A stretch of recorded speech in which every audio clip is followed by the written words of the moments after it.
What happened? You just got traded? That's a good question. It's a real good question. I think a lot of people want to hear that. They asking that question right now. I don't know. All right. Packed up. You just got packed up. Yeah. What does that even mean? They packed me up. Sayonara, child. I'm out of here. That is Jaylen Brown just a few minutes ago on a stream with somebody at the World Cup. Jaylen Brown was at the France-Morocco game today because you have to make Jaylen Brown's money to go to any of these World Cup games. Jaylen Brown has made $305 million, is making $305 million on this contract alone, not to mention endorsements, contracts before this, probably the extension that he's going to get in Philadelphia anyway. He is hanging out at what is going to be maybe the best sporting event in Boston this year, France-Morocco, quarterfinal of the World Cup, and he's going on and on and on about how difficult things are for him. It's a crazy business, bro. Don't ever become a basketball player. There is no loyalty. I got packed up. They packed me up. Oh my God. Shut up. Shut up, dude. Seriously. Just because you're kind of a dink doesn't mean we should trade you. I get that. I understand that. But here is a very serious question to you, and I ask you at 617-779-0985. Are you going to miss antics like this? Are you going to miss stuff like this?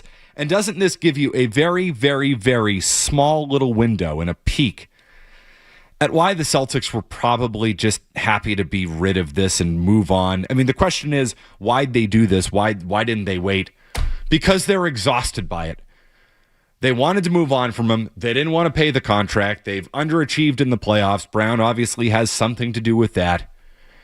And a small reason on the list why they were probably just happy to move him off to Philadelphia and be done with it is because he's exhausting. He is completely and totally exhausting. It's a crazy business. Don't ever become a basketball player. No, actually, I think that sounds like a pretty good gig to me. Make $305 million and, oh yeah, no, I mean, boy, they really weren't loyal to me. Yeah, I mean, I get traded from one great American city to another great American city where I'm going to go make a boatload of money and play a child's game. In the end, it's not going to land with the average person, Jaylen. Come on, man. Seriously. So that's the latest on the Jaylen Brown situation, which is just going to keep going and going and going and going and going and going and going. It is the song that never ends. It goes on and on, my friend. Some people started singing it, not knowing what it was. And they'll continue singing it forever just because. This is the song that doesn't end. I mean, we could just keep doing it all night. 4 hours tonight on the latest he said, she said in the Jaylen Brown saga. Go back to the press conference on Monday. I mean, it's like the press conference didn't even happen at this point because now we get more reporting and who said this and who said that. And Jaylen Brown's now speaking and he's going on streams. Still hasn't said much about Jason Tatum, but Jason Tatum has spoken about him. In the end, I'm exhausted by it. I am. And maybe you are too. I have to imagine we're going to get to a place here where we're exhausted by the Jaylen Brown discussion. So I promise you this. We will not do 4 hours on it tonight. We'll start there. We're not going to do 4 hours on it. We will have a Jaylen Brown reprieve, which I am looking forward to. I was actually thinking I might not even start the show there, but then Jaylen speaks. Joe Mazzulla has spoken in the last few minutes as well, which we will hear from him. I have not heard what Joe Mazzulla has to say, so this will be a raw reaction. I don't want to go a Joe Murray route and say something I really shouldn't, say something very suggestive, but we're gonna do it raw. That's how it's gonna happen. We're going to listen to that sound raw. I think I saw Skaz hit the dump button there. I was not trying to Not yet. All right, let's calm down there, Skaz. Let's calm down. It's too early for that, you know? Dude, I already been on for an hour. I'm warmed up. That's I'm ready. true. I'm ready to go. It's usually the callers, you know? Hey, Joe had an incident earlier today, I believe. Joe did have an incident, which we will play for you later on in the program. He riled up. Got very, very offended. I would just like to extend my welcome. I don't know where Ronnie calls from, but Ronnie is welcome on the Joe Show when I'm hosting the Joe Show. I don't know if I can permit that after what I heard earlier today. I think you can permit it, Skaz. I'm gonna grease some palms back there and make sure that Ronnie gets through. That's gonna be on Derek's plate tonight. Intern Derek's alongside. Skaz is here. I missed you last time I was on, Skaz. Good to see you, man. Yeah, it's good to be here. I haven't talked to you since the Jaylen Brown trade happened. How you feeling about his comments today, huh? His comments are, I don't want to say to be expected, but I'm not surprised by them. I think Jaylen Brown has, almost every right to feel that way, other than, $304 million, making him the highest paid player in the history of the sport. Yeah, they packed him up. They thought he stunk at basketball is my biggest takeaway. The Celtics view Jaylen Brown as a negative asset. And you know what? In some ways, he is. I tried to make this argument yesterday. It was not well received on Felger and Maz. No, not at all. A basketball expert, that Mike Felger. Well, I mean, I think I deviated slightly from the plan of the show, which is rule number one. Can't do that. You never, ever, ever want to do that. I did offer a take that maybe, just maybe, there was some element of basketball as part of this decision. I think the number one reason he's gone is because of money. I think the number two reason he's gone might be the relationship between Brown and Tatum. That's somewhere on the list. I don't think Brown wanted to be here. I don't think Tatum wanted him to be here. So that's a factor. But there are basketball components to this too. It's not the number one reason they made the decision, but there is a basketball component, which you're getting at, Skaz. And Brian Windhorst has alluded to this in recent hours and days by saying that, the real reason the Celtics are giving you this runaround on why they made this trade is because they don't want to actually be honest about it, because it's going to be offensive to Jaylen Brown. And yeah, I do think they think Brown is an overrated player and not worth the contract. I think most of the NBA thinks he's an overrated player and not worth the contract. I disagree with that take, by the way. I think they're wrong about it. What I do think they're right about is looking at Brown and Tatum and saying, guys, this isn't going to work. It's not going to work. And that's a basketball reason to move on from Jaylen Brown. They are right at trading Jaylen. They are right to break up the Jays. It's run its course. At some point, you have to hold Brown and Tatum accountable for the Heat series, the Knicks series, the Sixers series. At some point, you look at the best two players who are supposed to lead this team to the promised land and say, why are you consistently underachieving? And there's absolutely a basketball component to that. I think there's a personality component to that, too. I think the Celtics want you to think there's a money component to it, that you spend 70% of the cap on those two players. And I guess you could argue you shouldn't spend 70% of the cap on two players who consistently lose to inferior teams in the playoffs. I guess there is some of that, but there is a basketball component to this. I firmly, strongly believe that, and they might not be that much worse than they've been in recent years. In the last 2 years, they've been a really good regular season basketball team, and they've lost in the early stages of the playoffs. My sense being, without Jaylen Brown, is that they're going to win a lot of regular season games, and they're going to lose pretty early on in the playoffs. So they're a worse team on paper. I think the results are going to be exactly the same, and I think one of the reasons why is what Skaz is alluding to, is the Celtics have decided that Jaylen Brown is not the player that we all think he is. Do you think they're right in that assessment, Skaz? Do you think their evaluation on the player is correct or incorrect?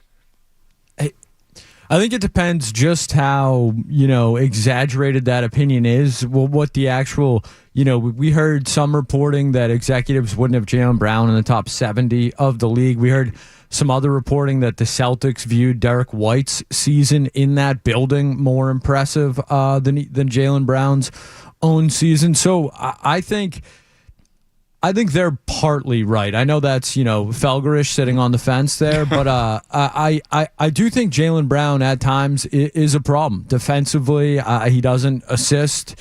If they are going to go further into Mazzulla ball, which I fully believe they are, I think this is Brad Stevens and Joe Mazzulla's team almost more than it is Jason Tatum's at this point. I think Brad Stevens kind of skates on the whole Mazzulla ball thing, but I think he was the guy behind this trade. I think he's deep in the analytics, and if you look under the hood at these, hardcore analytic numbers, you can come away thinking Jaylen Brown is a negative on the basketball court, especially defensively. I disagree with that assessment. I think they partially believe it. But what find any analytical argument you can make. I'm not going to listen to analytical arguments. I'm only going to look at the results and say, why is it that the Brown and Tatum Celtics consistently underachieved in the playoffs? Like, it does come down to the scoreboard. The proof is in the pudding. And the only year they won, and I'm not trying to take anything away from it, but the only year they won was when they had an absolutely loaded roster, which you're never going to have again with this new ownership group. That ship has sailed, and a historically easy run to a championship where they faced no adversity along the way whatsoever. Because in the end, Brown and Tatum together as a group, as a unit, when they faced adversity, they turtled. They always did. And the results, the proof is in the pudding on that one. You mentioned Joe Mazzulla. And his role in all of this, is this more of a commitment to Missoula ball? We shall see. He has spoken for the first time. We have that audio. We'll play that for you. For me, even too, the first time. Fascinated to hear what Joe Mazzulla had to say about this Jaylen Brown trade, and of course, what you still have to say about this trade. We'll get to you, 617-779-0985. Later on in the program, Michael Raimondi from Boston 25 is one of the real soccer experts in this town, is going to join us. I believe he was down in Foxborough today for the final World Cup game. Kylian Mbappe is unbelievable. We'll get into that, do some World Cup. Skaz is here. I always like talking soccer with him, so certainly a good opportunity to do that a little bit later on in the program. We'll get to the Red Sox. Ian Cundall from Baseball America is going to join us at 10 o'clock tonight, break down the latest rankings of Red Sox prospects. Not that you want to hear about prospects, but, well, they've got more highly touted prospects who may be available at the trading deadline if they choose to buy or sell. We'll get into the Sox and their winning streak. A lot to get to, but Joe Mazzulla's comments next. We'll continue. It's McCarthy in for Joe here on The Joe Show. I would put you in a body bag, bro. Don't go anywhere. There's more Joe. It's not a black and white type of thing. There's a ton of stuff that goes into it on and off the court.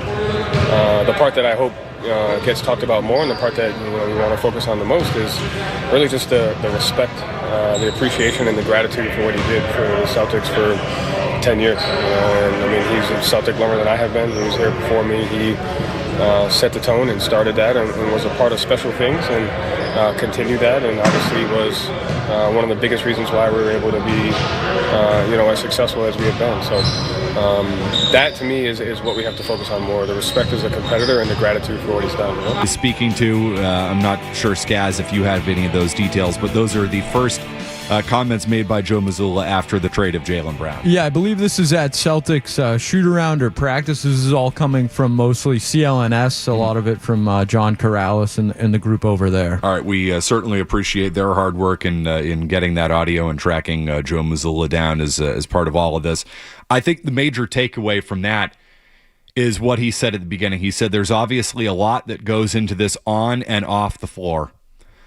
Translation, Jaylen Brown is a pain in the ass and didn't want to be here, and we didn't want him here, or something along those lines. And I think you nailed it, because that's what I said verbatim to Derek back here when we were listening to the clip. I said on and off the court. That's an interesting thing for him to kind of lead off with there. And I the value of the deal seems to be a real sticking point with fans, rightfully so. But I wonder how much of that was after the Giannis thing, that turn left Jaylen Brown has talked about, was him kind of putting his finger on the scales of where he was going to end up. Possibly.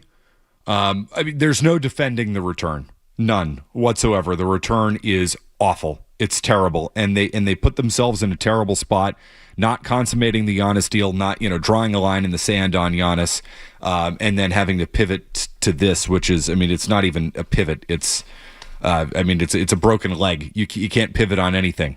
But, man, they made the decision that he had to go.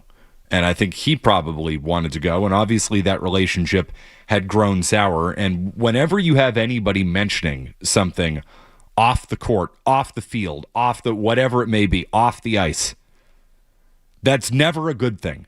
So the fact that Joe Mazzulla brought that up, he's got no problem kind of pinning it on Brown and trying to bury Brown as part of all of that, which again speaks to, I think, just the factions that now exist or did exist within the Celtics organization. It appears there was the Jaylen side of things and the everybody else side of things. Now, I don't know who the everybody else is. We can talk about whether it's Mazzulla. We can talk about whether it's Tatum, the front office, new ownership, whoever. I mean, Brown has drawn the line in the sand. It's Ugo is one of his guys. Luka is one of his guys. The young guys are his guys, his team from last year. But there is undeniably a Jaylen side of things and the rest of the world side of things when it comes to Celtics land. Yeah, and I don't even know if it's Jalen's side or if it's Jalen's island at this point because of, what we've kind of seen. And yeah, I do think Joe is kind of, putting it on Brad, and I think rightfully so. I'm of the belief this was a Brad Stevens decision. So I think that's fair for Missoula. Now I think Missoula is happy that this has happened. I certainly think that if you look at, quote unquote Missoula ball and how he wants to play, Jaylen Brown is, I don't want to say the opposite, but he's pretty damn close to the opposite of what Joe Missoula, like a guy who doesn't move the ball, doesn't shoot threes really well, doesn't play well as a team defensively. Right. So, yeah, I think Joe Missoula is a winner in this, and I think he's happy to kind of put it on Brad a little bit. Missoula is a massive winner in all of this, and I want to get to that in a little bit, but I do think we have more comments from Joe Missoula. Yes, would you like to hear Joe Missoula and how much input he had in the Jaylen Brown trade? Sure, why the hell not? Joe, I feel like people involved in this decision, how much input did you have in it? Not input, just Brad comes to you and talks to you and gives you a breakdown and an understanding. And in moments like this, obviously there's great alignment within the organization and there's conversations that are always going to be had. But I think in moments like this is where you just trust. You listen, you trust, and you have an understanding and for what they do. I think Brad has been the absolute best at what he does, and there's just a level of trust that goes into that. So no input, but there's great alignment within the organization, meaning, yep, I was totally on board. So, Brad, you want him gone? Sounds good to me. Okay, yep, I agree. Yep, I'll sign off on that. Great alignment. I think it's obvious that Missoula is happy with the way that this all went down. Yes. I don't know if he's happy with the return. I don't really know if Missoula cares about the return to a certain extent. I don't know if Jason Tatum cares about the return to a certain extent. Because Missoula and Tatum now have tremendous cover. If things go wrong with the Celtics, what's the first thing we're going to mention, Skaz? First thing we're going to say is, oh, but they traded Jaylen Brown. It's a Mookie Betts type trade in the sense that it's franchise altering. You're going to reference it for a generation. But whenever anything goes wrong, you're always going to call in at 617-779-0985 and say, McCarthy, it started with the Jaylen Brown trade. They traded Jaylen Brown. What do you expect? Well, Jason Tatum underperformed in the playoffs. Well, he doesn't have his running mate. His roster isn't good enough. What do you expect? Oh, Joe Missoula got out-coached once again in a playoff series. Well, what does coaching really matter? They've got a better roster. You traded Jaylen Brown. What's the coach supposed to do? This gives Tatum and Missoula so much cover. They are the two real winners in this. Brad Stevens is the one with his neck out there a little bit, and I think we all look at ownership and say they're a massive reason why this happened. And frankly, you and I disagree on this, guys. I think the number one reason this happened is because ownership wanted out of the contract. But either way, Tatum and Missoula are the ones who, they're not going to catch any heat for this. And listen, if they go out and have a better season and have a more successful playoff run, you're going to say, well, look at that. They did it without Brown. I guess he was the problem. I guess we really should have handed the team over to Tatum. I guess we really should have empowered Missoula to play his style of basketball, and Brown flew in the face of that. I think this is a win-win for both Tatum and Missoula. I think they're thrilled to have this go down the way it did. Yeah, I think you could look at it, from that way for Missoula, certainly. I think with Tatum, he's a little more out there now. The expectation is, for him to kind of solo lead the team. I think this upcoming season he may get somewhat of a pass because of the injury in the Brown trade. But after 1 year, I think the blood will be in the water. Sharks will be out for Tatum. Critics have always kind of been hard on him, rightfully so, because of the standard. You kind of earn that standard. But I think they will be better. I think they'll be better than they were last year. They're still the second favorite to win the Eastern Conference. They have a higher win total than the 76ers. Their roster, I think, is much deeper than it was last year. So I think they will be a better team, but the return is going to look bad until we see what that Clippers pick is and what Jaylen Brown looks like 2 years from now. My question is, does Brad Stevens end up making that pick? If they do keep the pick. Is Stevens still around? I want to get to that a little bit later on in the program. Do we have anything more from the coach? That is it as of right now. I will keep on the lookout, but as of right now, that appears to be it. All right, we'll get your thoughts at 617-779-0985. Before we do go to break, though, you just hit on an important thing, that Clippers pick. I am not convinced that Brad Stevens is long for this job. I think, this move empowers Missoula. I think he's happy about it. I think Skaz and I disagree a little bit. I think, it gives Jason Tatum cover. At this point, if the Celtics underachieve again, you're going to point at the roster and say, well, the roster is not good enough. I mean, hell, that happened with amongst Celtics fans this past year. The roster is not good enough. The roster is not good enough. Don't blame Brown. Don't blame Tatum. The roster is not good enough. So you take Brown off of the roster in what ends up being a widely panned and despised trade by most Celtics fans. If they underachieve again, Tatum will be let off the hook. They took his running mate away. What do you expect? So those guys are the winners.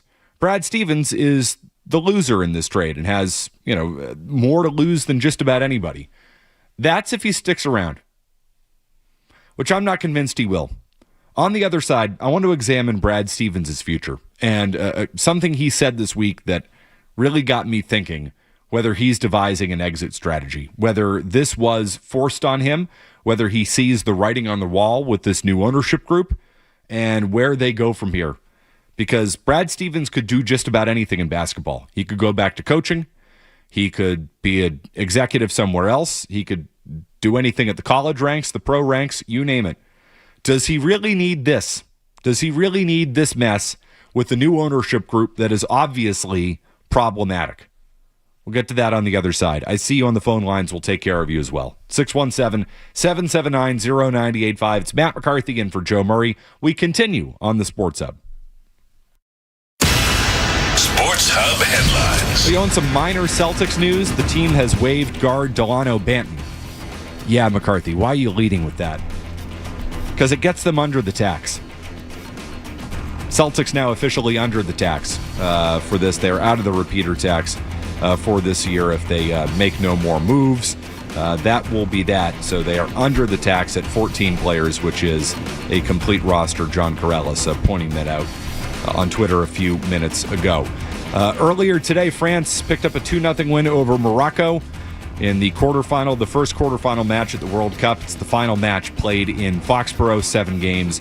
Now in the history books as France advances to the semifinals where they await the winner of tomorrow's game between Spain and Belgium. Red Sox wrapped up their series in Chicago earlier with a 2-1 win. That is a series sweep. They've won a season-high 6 games. They head to New York for a weekend series with the Mets, starting up tomorrow ahead of the All-Star break. They'll do so without Wilson Contreras, who began serving his suspension today. It was reduced from 7 games to 5. He is eligible to participate in the All-Star game, which he will do, and also take part in the Home Run Derby. Red Sox today placing starter Ranger Suarez on the 15-day injured list with a groin strain. Headlines are brought to you by... Wait for it. Safety Insurance, providing comprehensive coverage for your auto, home, and business. Ask your independent agent about safety. I'm Matt McCarthy in Boston's Home for Sports, 98.5 The Sports Hub. Your next update in 30 minutes. You're listening to Joe Murray on 98.5. You're listening to Joe Murray on 98.5 The Sports Hub.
jerseys. I get it. Like, there's a bunch of 7 jerseys around.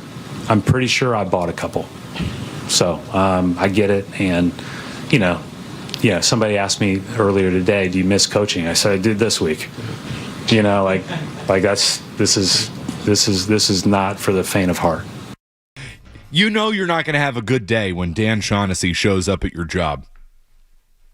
And I know this because I've had this experience. No, actually, I love working with Dan. It's great. Did a number of shows with Dan back in the day. Just awesome. But one time, sitting out at Alberto's in Norton, and I look down at my phone, and it says Dan Shaughnessy. And I say, oh, Jesus, this can't be good. So I answer the phone, and I say, hey, Dan, what's going on? Hi, Matt. How you doing? What's up, Dan? I just wanted to ask if you coined the term dumpster diving with the Red Sox. I've heard you say that, and I like it very much. Just want to make sure I give you credit in my upcoming column. I mean, I was terrified, though. I was crapping bricks when I saw that Shaughnessy was calling me. So let me tell you, when Shaughnessy shows up, things might get a little testy. We don't know where he's going to go. And as part of all of that, at the end, Stevens, unprompted or in an exacerbated moment, says, somebody asked me if I miss coaching. This week I do. Uh-oh. Am I reading too much into this? I heard that and I said, this is not 100% his decision. This is being forced on him by ownership. Also, pretty much the first thing Stevens said at the beginning of his press conference, he acknowledged Bill and his investors. So there are a lot of cooks in the kitchen, far more cooks in the kitchen than there once were over there on Causeway Street. And now I wonder if Stevens sees the writing on the wall and says, I got to start thinking about my next move here. Because rarely, we've done so many stories on Brad Stevens returning to coaching or Brad Stevens going to Indiana or whatever it may be. And Stevens always has to push back on that. He's a smart guy. He's a savvy guy. He knows how media works in this town. He's very good at it. Stevens is very good with the media.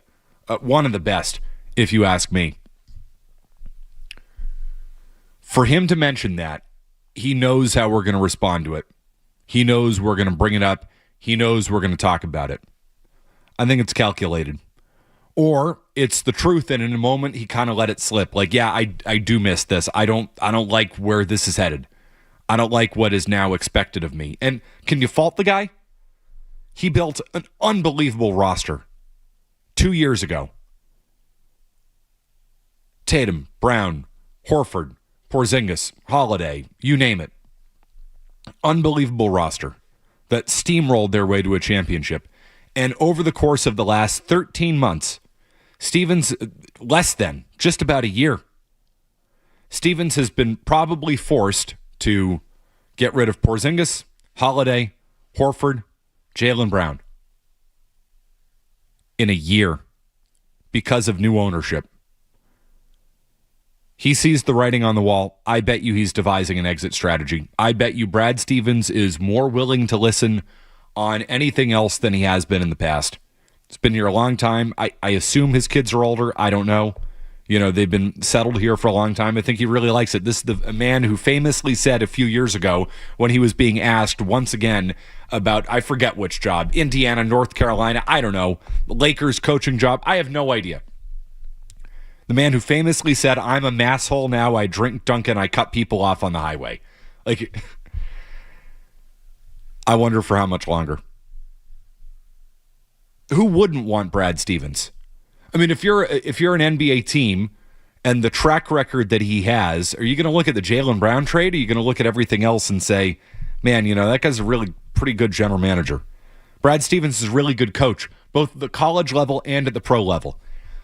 You think Brad Stevens could glad hand with boosters at Indiana? Of course he could. You think Brad Stevens could, coach up a school and, make the most of NIL? Probably, yes. I mean, he is adaptable. He's already proven that. He was a great coach. They moved him up to the front office. He was pretty much instantly a great general manager. He's probably one of the most adaptable people in all of sports. Anything Brad Stevens could do or would do, he'd probably be successful at. Most people around sports and most people around basketball, be it at the college or pro level, would probably feel that way about Stevens. The man could do anything he wants. It's a little bit Theo Epstein-esque. Does he have to stick around and deal with a new ownership group that is probably going to strip this thing down for parts and is more interested in keeping their investors and the shadow owners of the Boston Celtics happy? You think Stevens wants to do that and be hamstrung when he can do a million different things and he's already proven he's capable of building championship quality rosters? I worry about this. I do. Because I don't put this move on Brad Stevens. I put the mismanagement of the Giannis trade on Brad Stevens. That's what and that is a major misstep, and I'll crush him for it. But I don't put the finances or anything like that on Stevens. This starts at the ownership level. Just follow the money over the last year. So keep an eye on this. Watch out for this, guys. I feel strongly about this. I wonder how long for the job he is. What if they were never in on Giannis? Because I don't think they were. Do you believe that? I strongly believe that once Milwaukee found out what Jaylen Brown's actual value was, they had 0.0% chance of getting Giannis. You think so? They wanted to flip Jaylen Brown, and there was some reporting, obviously, about that he was not going to land in Milwaukee. Once Portland said we'd take 80 guys in the league over Jaylen Brown, I think the Celtics' hopes of getting Giannis were done. I don't think they had any chance of getting anywhere close to the Heat package. But in terms of Brad Stevens coaching, I think the only thing really the Celtics have going in their favor is the NIL and what an S show it kind of is to coach college sports right now. And being the Celtics, I think helps them too, because what NBA job would he leave being GM of the Celtics for? I think it's a very limited bunch, and right now, he's not going to LA to coach Luka. He's not going to coach, LeBron or Steph in Golden State, or he's certainly not going to Philly. So I just think his options might not be. I mean, everyone will be knocking down the door, but I don't know how eager Brad Stevens would be to kick down that door right now. Yeah, NIL is a crap show, no doubt. Is it more of a crap show than dealing with a new group of private equity owners? I'm not convinced. I think if Brad Stevens' paycheck is still the same, I think he can deal with it. He can work on a budget. That's what the money's for. Exactly. That's why you're here. But the money you could make in college sports, I mean, come on, get a cushy state job. I don't know. You think those private equity guys are bad? I have to imagine these entitled boosters can't be too much of a dream to deal with either. Got that right. Fine bomb callers down there. Oh my God, 617-779-0985. Yeah, you were not wrong about that. Just keep an eye out for it, those guys. I mean, I'm not saying it's going to happen now. I'm not saying it's going to happen overnight. I think it's certainly more likely now than ever. Why wouldn't it be? If I was Brad Stevens, I'm certainly more open to it today than I was, a year or two ago. When you say that publicly, though, isn't that, And you're saying it to Shaughnessy. Right. Yeah. You just it doesn't really matter, but just add that in there, too. You're so saying it to Dan. No, but you're saying it publicly, which is, hey, I'm willing to listen. Trust me, there have been many of times on these airwaves, I've been very clear. I'm willing to listen. Business is always open, Business is always open. I'm at Nesson right now. It's been great. NBC Sports Boston, I'm willing to listen. WEEI, I'm willing to listen. Philadelphia, I'm willing to listen. Oh, I'm not doing that. Nah, follow Jaylen Brown to Philly? No, thanks. They were already starting the Embiid versus Brown talks down there. Section 10, the Jared Carabas Company, following Milliken's tracks. I'm always willing to listen. That's what Brad Stevens was saying yesterday or on Monday. I'm always willing to listen. Because you know what? Everybody is. Always. No doubt about it. You're always willing to listen. And maybe there are times in your life where you're even more willing to listen. There's no doubt this is one of those times for Brad Stevens, which is why he said it publicly. I mean, if you're, I'll just use Indiana. I don't know who their coach. I have no idea what's going on at the University of Indiana. But if you're a big time college program and you hear Brad Stevens saying, I miss coaching, you make a call, don't you? Why wouldn't you make a call? What's the worst he's going to say? No? And he's made it clear that the chances of him saying no, a little bit smaller than they were a couple weeks ago. I don't blame him for that one bit. I see on the phone lines will take care of you. I do want to get into today and what happened around the sports world today. We got some good stuff. We'll get to that next. I mean, it was good stuff in the sports world. I can't promise that next segment will be good. In fact, that would probably be foolish of me. It's probably going to be mediocre at best. Tune in for you, won't you? We continue. More Joe Murray coming up on the Sports Hub.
Just quick on the World Cup today, which we'll do a little bit more later on. 9 o'clock hour, Michael Raimondi from Boston 25 is going to join us. He was there today, I presume. And we'll talk about France-Morocco. First and foremost, though, Kylian Mbappe is a freak. He is a man amongst boys. He is a god amongst men. 20 goals in 20 World Cup games. France, a 2-0 win over Morocco today. Morocco's really good, and France dominated that game. I mean, it was not even close. France is going to win the World Cup. They're better than anybody in the world right now. They're a half step up from Spain, and maybe even a full step up. They are remarkably good. Mbappe, though, 20 goals in 20 games at the World Cup. That has to be one of the great individual stats in the history of sports. That is an absurd amount of goals. I mean, for example, Miroslav Klose held the World Cup record for goals with 16 entering this World Cup. He played in 4 World Cups, 16 goals in 4 World Cups. Mbappe now has 20 and counting in 3 World Cups, and he's only 26. He is going to shatter every single record at the World Cup known to man. He's one away from Messi at this point, and Messi's playing in his 6th World Cup. It is at an absolutely absurd pace at the highest level in soccer, literally the highest level in sports, the world's most famous and meaningful sporting event. Mbappe is going to hold every record by the time he's done. He is only 26. That is just absolutely absurd. And an unbelievably cool thing if you were there today. If you want to talk about it, you're more than welcome to at 617-779-0985, because the World Cup is now over in Boston. Hopefully we get it back in 2038. A lot of buzz the U.S. will host in 2038. Hopefully Boston will be one of the host cities then as well. And I just think it's a good opportunity to kind of look back on some of the conversations a little over a month ago and say that none of the bad things came to fruition. I went to one game. It was awesome. It was tremendous. It was a sports bucket list item. I was at the Iraq-Norway game. Very, very cool experience. Getting in and out of there was not that much of a problem. I don't know what it was like taking the train down from Boston. I was there, one day as the Scots were waiting for the train. It looked like a long line, but it seems like everybody got to and from Gillette without too much trouble. As much as we can say for getting down to Foxborough with a whole bunch of, folks coming in from around the world who aren't familiar with the fact that Foxborough is not Boston and you cannot march from the stadium, from the center of the city down into the stadium like they do in Europe and across the world. The march to the stadium is always one of the cool events in the soccer world, but can't do that here. You're not going to march down the expressway, and it seems like everything went fine. It seems like it was a overall, just my 2 cents on it, as somebody who was out and about in the city for a number of these games, just a really good experience for Boston and a really good experience for all of us here locally. We definitely lucked out with the Scots being here and all the great stories that, came with them and just the friendships we built with them. But it ended up being a really good month of sports, and I, for one, will very much miss having the World Cup in our backyard. I did not take it for granted. I love this event, and it just didn't seem to cause the headaches that a lot of us thought it would cause. I lived down in the area, barely noticed that the World Cup was going on, which is remarkably impressive. So feels to me like this was a resounding success, and I will miss it. I am bummed that we have no more games, and hopefully we get it back in 2038 because this is a really good month of sports in Boston. Really good month. And man, that place looked good with natural grass. Holy crap. Boy, were just some of the photos, the drone footage of Foxborough and Gillette, just awesome. So, hate that they're ripping up the grass. That sucks. Don't like the fact that the Crafts are suing the town. That's probably not great. If there's one thing to come out of this, it is drama between the Crafts and your local school secretary in Foxborough. The secretary at the Burl Elementary School, now squarely in the crosshairs of bigger, more powerful and richer forces. But other than that, other than worried about maybe getting some roads paved down there if the Crafts win that suit, and the town gets left high and dry. Other than that, no doubt about it, a remarkable success for the city and the region. And hopefully the town doesn't get absolutely screwed by this and we start whacking cops, firefighters, and teachers. So let's just hope that doesn't come to fruition as part of the World Cup experience where FIFA leaves town and, half the town's budget is all gone.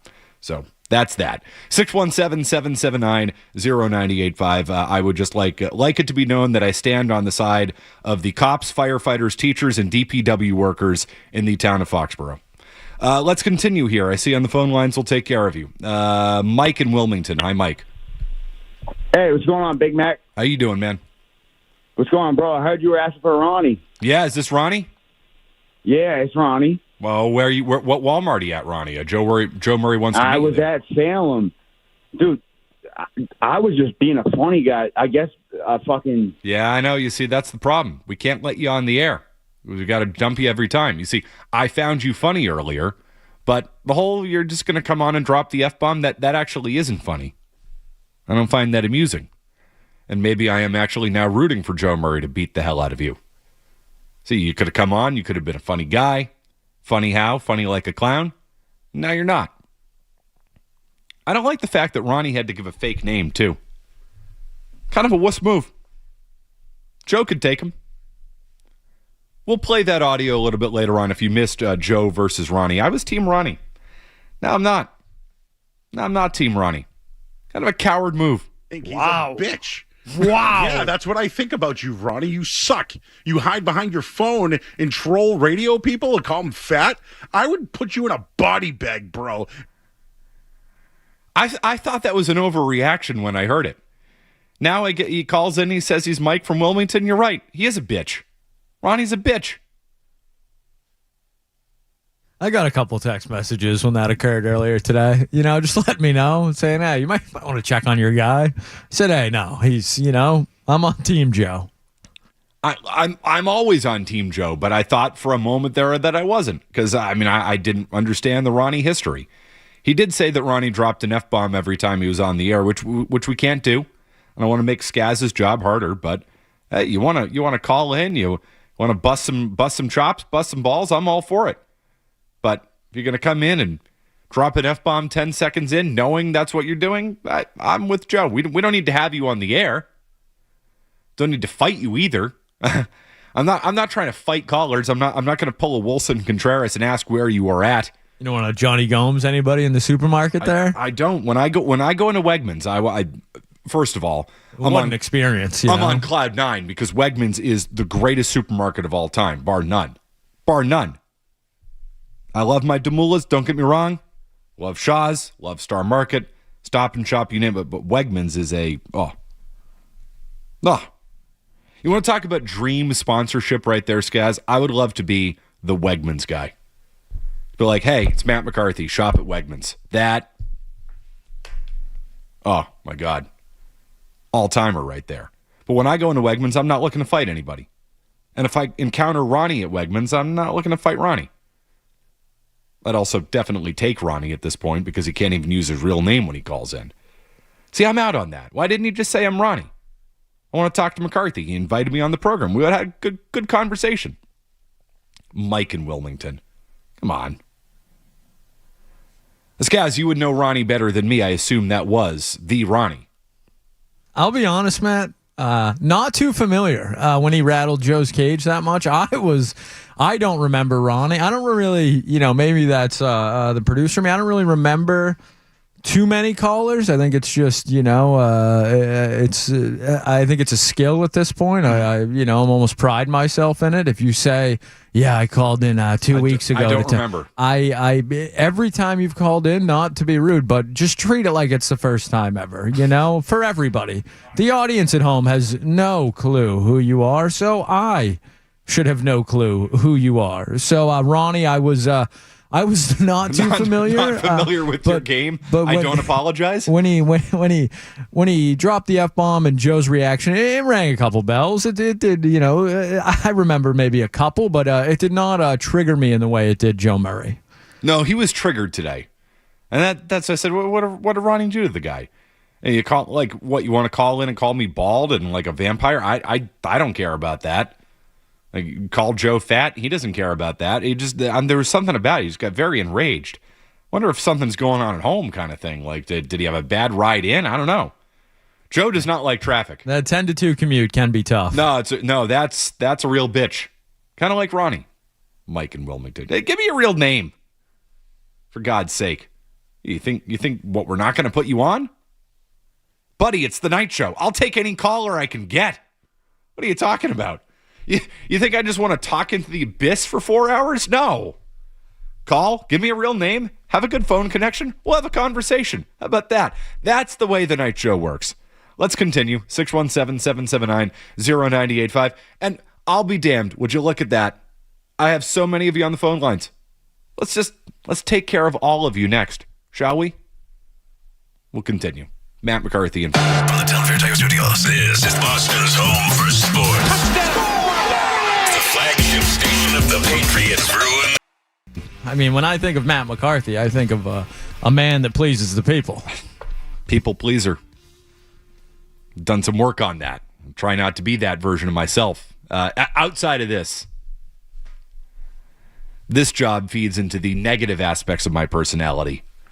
It's my outlet for it, so I've learned. I think the night show is enablers by nature, so you might be in the wrong place.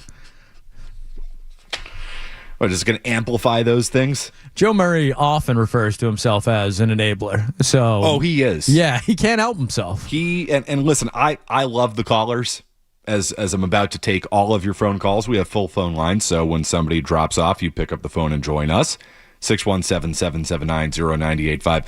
I would say Joe's approach to callers, understandably so, by the way, at night, this is not the Felger and Maz call volume. And my God, I sat next to Mike yesterday. The man turns his mic on. He has full phone lines. It's remarkable. Never seen anything like it. But, Joe, I would say, does have a tendency to enable the callers. No. I mean, when the callers hang up on him and say, Joe, I've got to go. It's my favorite part of the show. It's my, our buddy Stenberg, right? Of course. He has a game he likes to play, and he loves the Joe show. But his game is turn on the radio and see if Joe is talking or if somebody else is talking. It's a good game. It's a really good game. And he said, and more often than not, it's somebody else talking. Man's got it figured out. No, damn right he has it figured out. Are you kidding me? This shift can be a grind. You walk in here, you're like, Jesus, what am I going to talk about for 4 hours? And you just hope and pray. So, yeah, you let anybody else talk. Like our buddy Joe on 95. Hi, Joe. How you doing, man? Hey, I'm good. How are you? What's up? You were at the game today, Joe? Yeah, we were at the game. It was a great time, but it felt like I don't know. It felt like everybody is negative on the whole experience, and it was a great time. It was a very fun experience today, and I don't know. I had a fun time. How did you guys like the game? Dude, it was great. It was awesome. Total sports bucket list item for me. To see Halan score twice, that was really cool. It's just the environment, though. I mean, the Norwegians doing the row, the Iraqi fans were great. It was just the pomp and circumstance of being at a World Cup game. And again, the most impactful, meaningful sporting event on planet Earth, and a game with real, legitimate stakes. And that was the opening game for both of them. It was a tough group. Iraq needed a result. They did not get the result. Norway felt great about themselves. Obviously, it's propelled them all the way to the quarterfinal with really starting with that first group stage game. But it was just an awesome environment. It was great. I went to the France-Brazil game, the friendly back in March on opening day. And that was awesome. I mean, just the fans are great. It's such a cool environment. This is a different environment, from a typical American sporting event, the international, flair and feel to it. But it's really just the stakes, man. It's the stakes. And even with the stakes, it's still a hell of a party. That's the only way I can describe these World Cup games is it's just a party. And, I mean, you're seeing, some of the best players in the world. And if you were there today, first of all, I'm jealous because it's a tremendous matchup. But France is the best team in the world by far. And you saw, maybe, on the short list, maybe the best player in the world at his sport in Mbappe. Like, it's Mbappe, it's, Otani. It's that level of freakish dominance from that dude. And to see him score that, if you were there, I'm sure it's a bucket list item. You can tell your kids, grandkids that you saw Mbappe score. He will go down as one of the greatest players in the history of the game, maybe the greatest by the end of it, because he's 26 and he's already he's probably going to exit this tournament as the leading scorer in the World Cup. Is that good? I think he'll go down as like an international legend. His club career needs some work, but what he's doing at the World Cup is unbelievable. It's a joke. And you know what? So this is where my soccer ignorance does come in, Skaz. I just get absolutely engulfed by the international tournaments. I watch just about every game at the World Cup that I can. Put it this way. I'm watching Austria-Jordan, the midnight degenerate special. Oh, it's been great for the night, guys. They've been great. Oh, just awesome. So, I'm into it. Euros, I watch pretty much every game there. I do not spend as much time watching club soccer, and I do think this gets into one of the issues that we do encounter here in the United States with soccer. We had a debate yesterday on Felger and Maz. Felger does not think soccer is a mainstream sport in the United States, which is a crazy take. Soccer is 1,000% a mainstream sport in the United States. You've got 45 million people watching, USA Belgium the other night. You had about 45 million people watching Mexico England the other night. Soccer is mainstream. The domestic league is not, and that's the issue. MLS is not mainstream. And, you could say that, Premier League, La Liga, Serie A, whatever it is, like watching the international club leagues is still a little bit more niche. Don't get me wrong. They're pulling in better numbers than the NHL, all that stuff. So it's not as mainstream as the actual sport. our domestic league holds us back, and it's an international event, and it's not like all of a sudden after the World Cup we're all going to become MLS fans. The answer is no, we're not going to be. The league still sucks. It's Messi playing against plumbers, and you can't watch it. So, and I get it, MLS is better than it once was. It's probably a top 10 league in the world at this point, but it is so far away from being a top 5 league in the world. It's not the Prem, it's not La Liga, it's not Serie A, it's not the Bundesliga, it's not any of that. It's not League One. It's not even close. So we have to get there if we're going to grow the sport, but undeniably the sport has been, grown in a tremendous way, as it is every 4 years with the World Cup. Got a thought on that, Skaz? Yeah, I mean, I think it's been unbelievable. It's great. Obviously, we're partnered with the Revs, so you hope the momentum continues. And obviously, I'm a fan of the MLS. I think the MLS takes a little bit too much of the brunt of the fault. That soccer has, and I still go back to the youth level. It's that, and with the MLS, it certainly is a problem. It's not a great league, but soccer is such a foundational piece of these other cultures, like the fabric of their everyday lives. Like the first league in Brazil is pretty comparable to the MLS. The first league, I'm sure, in the Netherlands is probably relatively close to the MLS, or maybe even a lesser league. But because of what soccer means in those countries and how they invest in it at the youth level, it's just, it's different. Like it just, not to crap on Pulisic because everybody has been, but it didn't mean a fraction of what it meant to Christian Pulisic to what it does Lionel Messi, who's already achieved everything and more. Like it's hard to gain that kind of foundational, love and belief in a sport where it's coming in as kind of the stepbrother still in this country. Yeah. So everything you just said there, Skaz, totally valid. But I would also say that I think the Eredivisie, That's pretty good. My uncle lives in the Netherlands. He there was you go. Here this past week for a family event, and huge soccer guys. We were just watching all this, and I think the Eredivisie, which essentially means division, top division in Dutch, they still have Ajax, which is a great team, Champions League. So we don't have that necessarily here. Am I hard on MLS? Yes, I am. But I mean, maybe it's just because I see every year at the World Cup, like you look at the failure of the United States, and you can pin it generally on a couple of MLS players, like Matt Freese, MLS, Tim Ream, MLS. Go back to Belgium in 2014, Chris Wondolowski, MLS.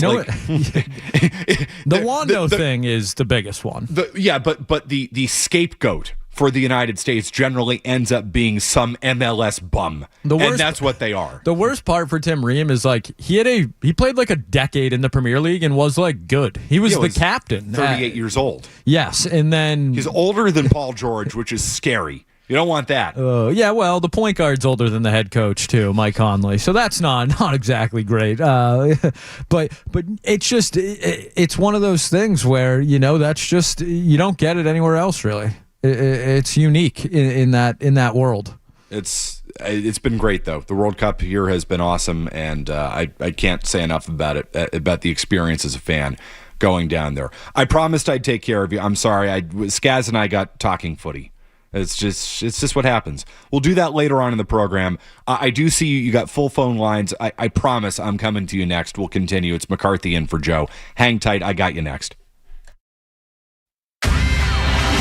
Don't go anywhere. There's more Joe Murray. On the way on 98.5 The Sports Hub.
interpreter of weight. Michael Raimondi is going to join us 9:20 tonight, talk some soccer, talk some World Cup. 10 o'clock, we'll have Ian Cundall join us to talk Red Sox trade deadline, the latest on their prospects. And then we're just going to have you join us until then. Justin and Lynn, thanks for hanging on, Justin. Good to hear from you. Man, it's Justin. I just want to let you know, I'm all in on the Red Sox. And the game tomorrow night, in case you're wondering, is on Apple TV, just to let you know, just so you can watch it. Thanks, man. So I can't watch it is what you're saying, just so I can't watch it. Just like I can't watch MLS on Apple TV. That's a story neither here nor there, I suppose. I'm not all in on the Red Sox, Justin, but I will say it's been much better as of late. And a lot of that, I think, has to do with the guys they have in the lineup and the guys they don't have in the lineup. They're getting production from the likes of Anthony Siegler and Nate Eaton and Sung-Jae Chang. They had some other dude up today, Harris. I'd never even heard of him before. And Marcelo Myers out of the lineup, and Trevor Story's out of the lineup, and Roman Anthony's out of the lineup. And, you do look at it and you say, the core of this offense, not that it was much of a core at all this year, but they were going to rely on Anthony. They were going to rely on Story. They were going to rely on Meyer.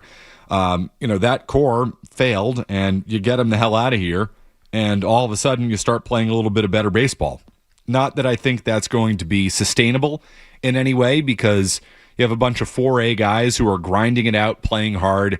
They have a little something to prove. They're fighting for their major league lives, and they've taken advantage of it leading into the All-Star break, which sometimes is a good time to catch some teams who maybe haven't had that much roster turnover, maybe are feeling it, maybe are just kind of stumbling into the break. This is a time where teams get hot, and the Red Sox have gotten hot leading into the All-Star break.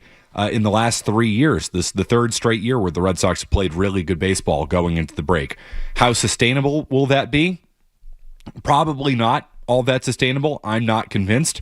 But what will wake me up and what will maybe say, all right, make me say that maybe, just maybe, they're starting to actually really legitimately turn it around is if they start winning baseball games at home.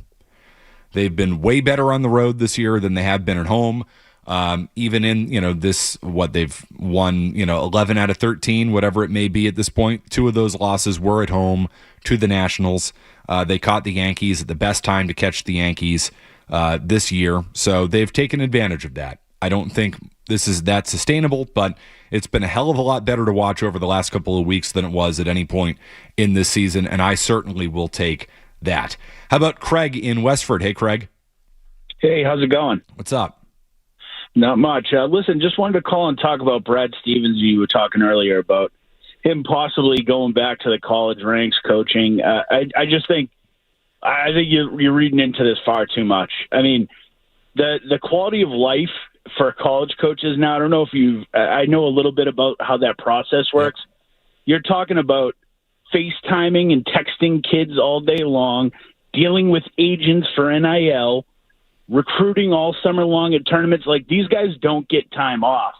Like, as much as it might suck dealing with private equity and new owners and draft picks and trade, all that, it doesn't compare to the mountain of headaches that it must be to coaching college in the situation it is now. Yeah, Craig, I'm totally with you on that. It's hard to disagree with anything you said, and actually that's been one of the reasons in recent years why I've said Stevens will not go back to coaching. Once you get a taste of an executive's lifestyle in sports, why would you ever want to go back? And I think, be it college or, the NBA, why would you ever want to go be a coach? Whether it's texting and recruiting and FaceTiming with kids and dealing with boosters and agents and NIL, or, just running a shoot around on a Wednesday morning in Portland after a back-to-back, traveling up from Sacramento. Like, anytime Danny Ainge called into this station, he was out on the golf course. It's a good gig. It's a very good gig. So whether that's college, I don't know. And maybe he wouldn't want to go back to it. I think he has liked college in the past. Probably, again, it's a totally different world. So you might totally be right. He might not want to go back to college. Does he want another NBA gig? Does he want to step away for a while? Guys made boatloads of money and then come back to a better job somewhere else. A new job somewhere else, new opportunity. Brad would be really good on TV. I think he'd be great on TV. He's got that dry sense of humor. He knows the game. I mean, Brad Stevens, could go off and be Hubie Brown and do it for 40 years. He's still a young guy. I have no idea. I do wonder how long he is for the job based on the changing dynamic here in town, based on the new ownership, based on, what I ultimately think was kind of forced on him in the Jaylen Brown trade. Not that I think he did, his best work on it. Far from it. I don't want to excuse him from that. But I just don't think Stevens is going to be here 3 years from now. I'd be surprised at this point, and I think that's one of the reasons he referenced this week for the first time in a long time missing coaching. How about Tom and Quincy? Hey, Tom. Yeah, on that note, Matt, I mean, honestly, you could explain away trading Drew Holiday. You could explain away Porzingis and his reliability. Stevens has a stellar resume up until, let's call it, the last 6 months. And honestly, if I'm him, I mean, if you recall last offseason, there were many teams interested in trying to get him. He could have written his own ticket anywhere he wanted, almost anywhere. I would have resigned. This is going to go down as one of the worst trades in Boston sports history. This is Babe Ruth. This is Mookie Betts. This is that. Not only that, you traded him to a rival. You made the Sixers a super team. Their entire starting lineup are basically going to be max players, dude. They are a super team. They might win a championship because of this. Skaz, I saw you pop up out of your chair there. I can see you looking down at the ground with almost a pained look on your face. Your thoughts about that? Yeah, I push back on some of those points. I don't think it's even in the same ballpark as Mookie. I think Mookie Betts was 10 times better at his sport than Jaylen Brown is at his. He was an actual MVP. He didn't finish sixth and campaign like he was going to be in the actual ballot. You couldn't even vote for Jaylen Brown to be the MVP if you want to be real. So he was never an MVP candidate. You have to at least be on the ballot for that. So when we're rewriting history, Jaylen Brown was never actually an MVP candidate. And the worst part about this is I have to crap all over Jaylen Brown, but that's kind of where the Celtics have put me, unfortunately. Because you can't criticize the Celtics, right? Well, hold on, because Brad Stevens, I think, needs to be held to a higher standard because the Drew Holiday Porzingis stuff, if you want to call that a wash, you're doing Brad Stevens a favor, I think, as that caller just did. His offseason sucked last year. He brought in Chris Boucher and signed Xavier Tillman and Josh Minot. Any of those guys still here? Any of those guys give you... Did Chris Boucher even play? Bobby Boucher? Yeah, Bobby Boucher. He's looking for some H2O high-quality H2O out there? Yeah, Chris Boucher was a permanent seat warmer for this Celtics roster this past year. Brad Stevens also brought in Mike Muscala to a contending team that, helped them do absolutely nothing. So he's had some whiffs. I think, he's not infallible, as Celtics fans want you to believe. But to put this on the same level as Babe Ruth or Mookie Betts is... Jaylen Brown is 30, and he's about to make $80 million a year. The Celtics view him much closer to Trae Young or a James Harden type contract than they do, paying Kawhi Leonard or, Steph Curry the max. They think Jaylen Brown is bad at basketball. That's what this comes down to me. It turns out the rest of the league kind of felt the same way.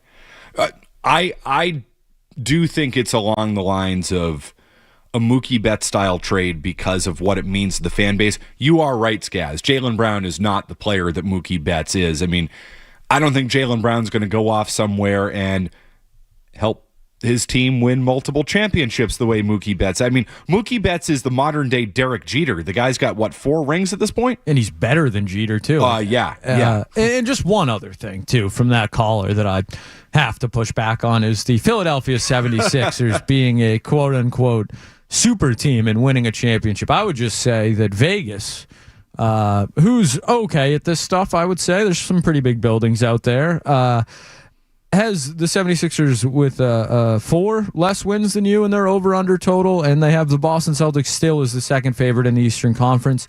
You still have to bank on Joel Embiid, being healthy, and there is only one basketball. So Jaylen Brown, who had an issue playing second fiddle to Jason Tatum, now has to play, third, fourth fiddle in Philadelphia because he's certainly not getting more touches than Tyrese Maxey or Joel Embiid at this point. There's no way Jaylen Brown is happy where he ended up. Jaylen Brown wanted to go somewhere and be the number one. He's not the number one in Philadelphia. Wonder if that's why he ended up there.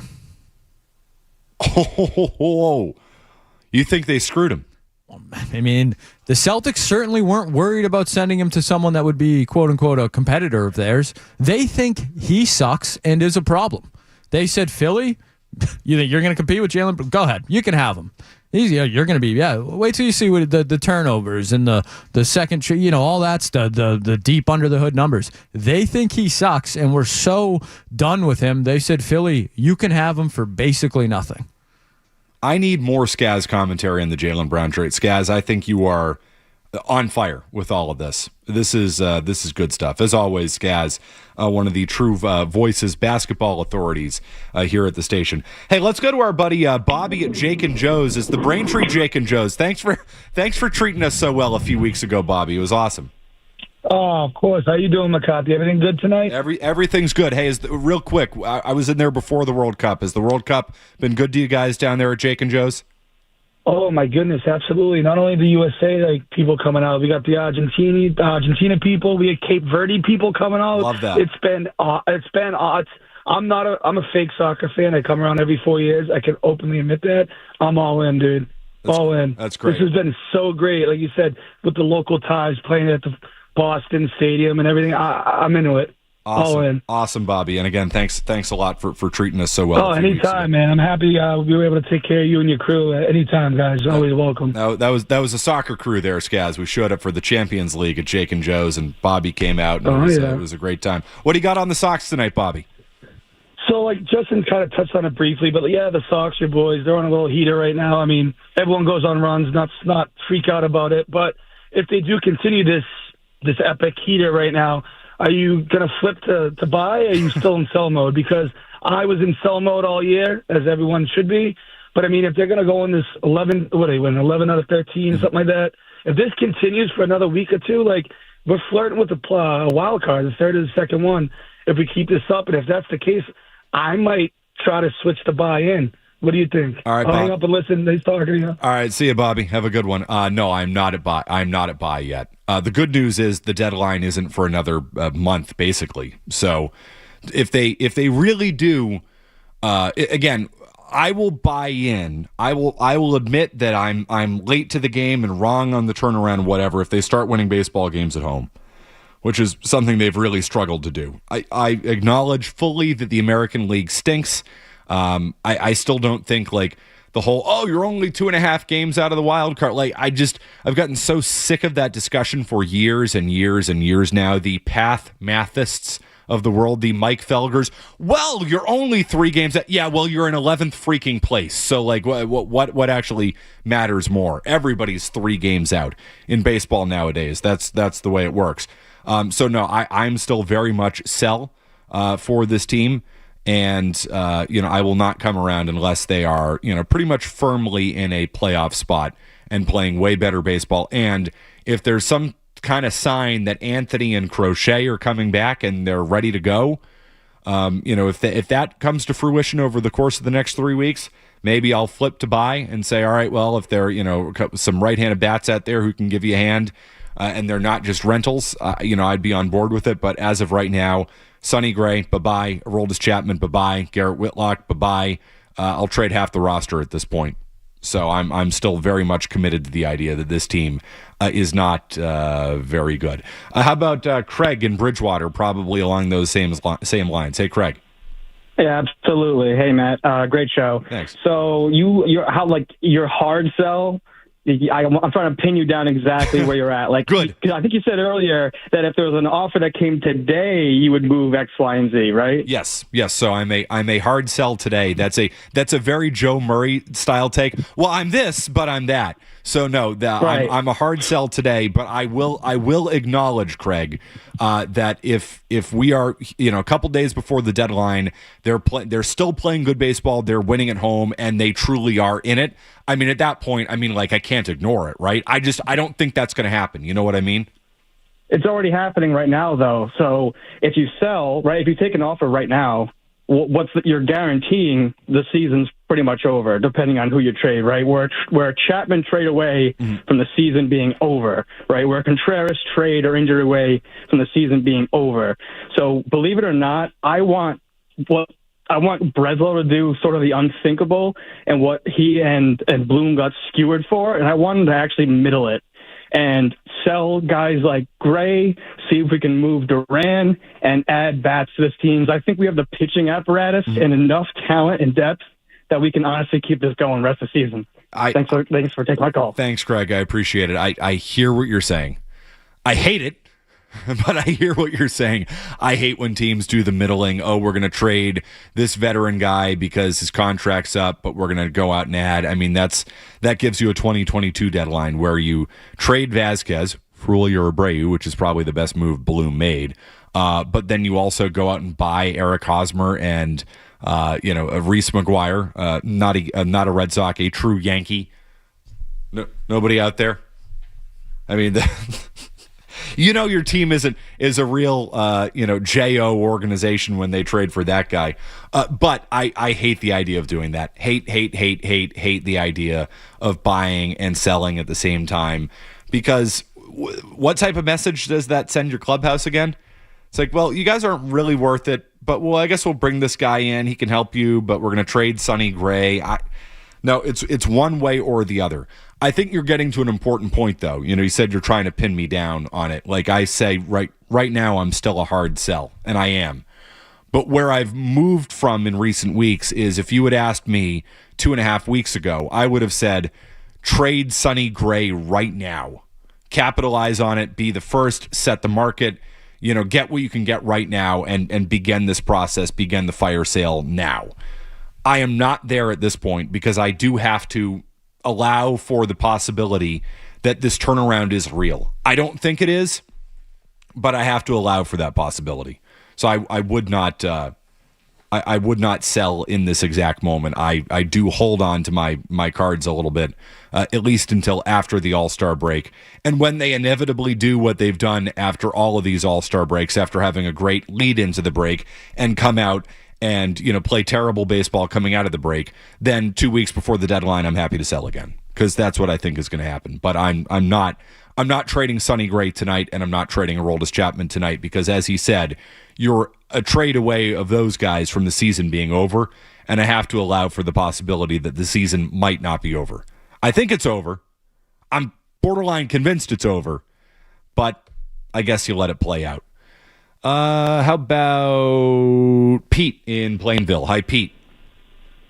Hey, Matt. Thanks for taking the call. So I have this might be a bad time after that, just your spiel there, but I listened to your baseball hour last night, and I kind of have more of a wild trade scenario with Anthony and Mayer. It's obvious. I believe Mayer's a bad influence on Anthony. Agreed. So how about something like this? Instead of I'm with you. Either you go for it or you don't. But maybe it's something as simple as this. You take a big swing. There's a lot of rumors that Bobby Witt is possibly on the block because Kansas City's concerned about money and where the franchise is heading. So instead of halving it, let's send Mayer, let's send Arias, let's send Early and prospect X for Bobby Witt. He's a professional. He's played with Anthony on the American team and the World Baseball Classic. And let's have a righty bat, and they can grow together. And that's your 1-2 punch for the next 8 to 10 years. So, Pete, whether the Red Sox are buying or selling in any direction that they're in, if there's a Bobby Witt trade to be made, you make it in that moment. That has nothing to do with 2026. That has everything to do with 2030. Because Bobby Witt is going to be the face of your franchise if you can make that trade. I don't know if that package you gave me is just enough. Meyer blows. I think the league has probably finally come around on the idea that Marcelo Meyer is one of the most overhyped prospects of a generation. The guy stinks. What about Marcelo Mayer? Oh, yeah, that the other one. Yeah, I bet you he sucks too. If you're trading for Bobby, if I'm the Kansas City Royals, if I'm trading Bobby Witt, you know who I'm asking for? I'm asking for Roman Anthony. I'm not asking for Marcelo Meyer. And so the Arias isn't getting it done either. He's the number 3 prospect in baseball right now. That's worked out well for the Red Sox in the past. You know who at one point was also in that range? Marcelo Meyer. So, yeah, I mean, that's sellable to a fan base. Does Arias have to be a part of the trade because he's a shortstop? Yeah, I would think so. So, to me, if I'm the Royals, I'm asking for Anthony, Tolley, Arias, and something else. You do it? Yeah, I do. It's a huge price to pay, but Bobby Witt is 26. He's a shortstop. He is a proven commodity. The guy's a star.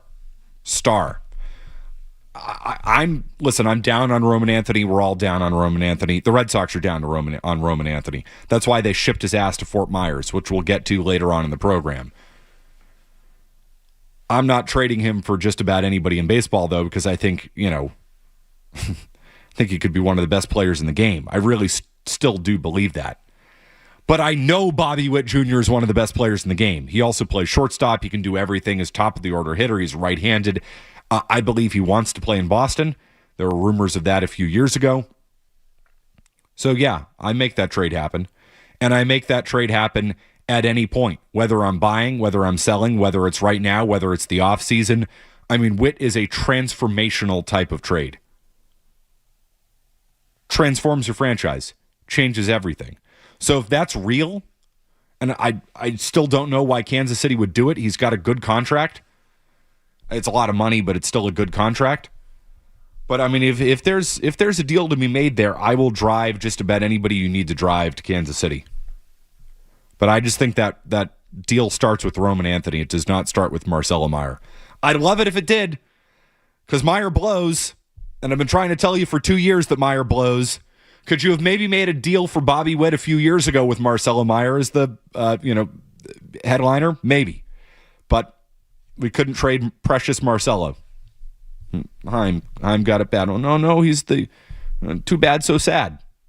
He's he basically said he was Corey Seager on the day he drafted him. Wrong about that, that's for sure. 617-779-0985. I see on the phone lines. I promise we'll take care of you, but it is a Joe show. So we must do a Joe Show staple. We will go in or out. We'll do it next. Sports Hub headlines. All right, Red Sox wrapping up their series in Chicago with a sweep, 2-1 victory today. Season high 6-game winning streak. They open up a series in New York against the Mets tomorrow. They'll do so without Wilson Contreras, who began his suspension today. Reduced to 5 games, he will participate in the All-Star game. Ranger Suarez placed on the 15-day injured list today. France beat Morocco 2-0 earlier today. In Foxborough, they now await the winner of Spain and Belgium tomorrow, and the Celtics have waived guard Delano Banton. That move gets them out of the luxury tax. Headlines are brought to you by Safety Insurance, providing comprehensive coverage for your auto, home, and business. Ask your independent agent about safety. I'm Matt McCarthy, your next update, 9 o'clock. What's it gonna be, McFly? Are you in or out? You're listening to Joe Murray.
I'm the one you need for a dirty deed. I'm the best. Success is guaranteed.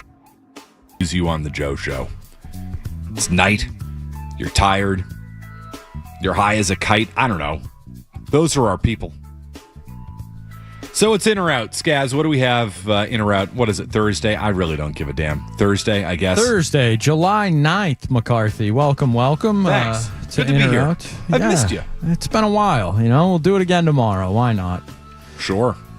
All right, McCarthy, let's start at the movies tonight. Why not? There's always a new movie on the horizon. This one announced earlier this week. The Cheetah Girls are getting a new movie, and Raven-Symoné is set to return. Are we in or out on a new Cheetah Girls movie in 2026? I don't remember I guess I do remember the Cheetah Girls. So no, I'm out on this. This is not for me. What do you think? I was 12 years old when this thing came out. And it was definitely not targeted at me. No, certainly not. Probably targeted at my girlfriend or my sister, but not at me. So no, very much out. I don't know who. I mean, I guess I know who Raven-Symoné is, but Sabrina Bryan. I don't know who these people are. Out. No. I will not be. I will not be lining up for that. Nope. No, certainly not. I don't think. But you got to ask. You never know. Did you? Did you really have to ask? Well, let's head to this Do I one. give off Cheetah Girls vibes here? McCarthy, Yeah, your music taste is vast, You never know. I'm a big musical guy, as we found out. It's true. Derek Olson, also a big musical guy. He's on his way off Broadway this weekend, I believe. So, Derek, let me know when you go on Broadway, all right? Okay? Yeah, that intern salary off Broadway, all right, well, if I've that never seen a movie's- show on Broadway either. Don't worry, Derek. Yeah, no, I I've only never go to even- off-Broadway shows. I've been to the Huntington Theater, I think, and seen a show, which is over there by the Pops. I think I've been over there. Sure, yeah. That's about it. That's what we're doing. A night at the old theater. Yes, yeah, exactly. Well, if that movie didn't do it for you, how about this one? A reboot from, I think, our childhood. A Free Willy reboot is in the works at Warner Brothers. The Russo brothers are producing, known for, I think, every Marvel movie ever made. So are we in or out on a Free Willy reboot? I've never seen Free Willy. So I'm going to go out on this because I hate reboots. It's a killer whale. I know. They free him. Yeah. Where do they free him from? Like a SeaWorld type of thing? I have to imagine it's something like that. I'm not. It's been a while since I've seen Free Willy. You seen that documentary on the orcas at SeaWorld? Blackfish there. Tillicum. Buddy. He's a serial killer, yeah. Not great.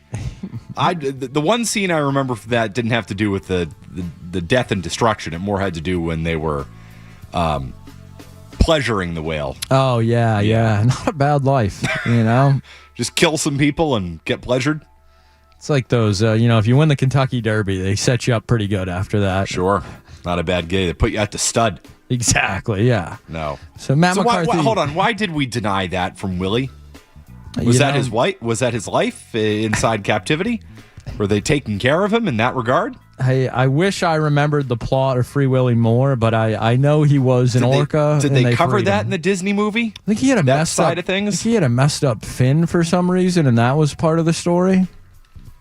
What year did Free Willy come out? 1993. That late? I have been to the aquarium where they kept Free Willy they kept him in captivity, which I suppose really defeats the purpose of the whole Free Willy experience. But the whale actor was at the Oregon Coast Aquarium, which is a delightful aquarium. I fell in love with otters there. Wonderful creatures, otters. But yeah, no, a tremendous aquarium out there on the coast. It is our best kept secret in America, the Oregon coast. Easily the most beautiful coastline we have. But yeah, that's where they kept this whale.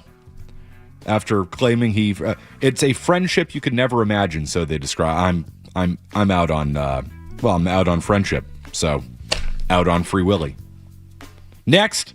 All right, McCarthy, since we're traveling back in time, something that started popping up in major cities all across America is Blockbuster free libraries. They are blue and yellow, classic Blockbuster lettering and logo, and giant, what look like old newspaper racks filled with DVDs, Blu-rays. Matt McCarthy, are we in or out on free Blockbuster libraries showing up? Yeah, I'm in on that.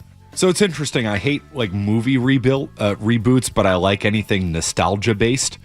I guess that's where I Are you draw a the physical line. media guy? Love me some physical media. Yes. Maybe a VHS, a cassette tape, a CD, a disc, as the kids would call them. Yeah, no, I love physical media. I like a good book, tactile book. Walk into a library. They got those things called books. Are you familiar with Well-read. the Criterion Collection? No. So it's it's movies basically, but like if they're like collectors of movies, and they're like good movies get like approved for it. They're not all good, but right now 50% off Barnes and Noble's all their movies. So people that are into physical media, head on in there, get yourself a couple Blu-rays, and that way when big streaming takes over, you can actually watch what you want to watch. I like that. Be able to just own the actual tactile device. Like, this is mine. I own it. The cloud doesn't own it. I own this. So yeah, in on that. All right, what do we have next here, Skaz? All right, let's see, Matt McCarthy. Let's head to Instagram for this next one. Out. Instagram now allows users to create AI images using other people's public photos. Out. Users can generate AI images from public profiles by tagging accounts in their prompts. Matt McCarthy, are you in or out on creating AI images of other people's public photos? It's the rest of the show if we talk more about that. What next, Skaz? Oh, Matt, I'll have to share something with you off the air that you are not going to like to hear about some AI content that I've seen recently. No. Maybe of a coworker. No. Yeah. I don't want this. No, neither do I, but I saw it, so you will have to as well. Hold on, which coworker are we talking about here? You can't tell me? This is like an off-the-air thing? Well, someone who hosted recently, maybe in that chair, has a lot of people that are big fans. They call in, they thank her for her Instagram and stuff like that. Yes.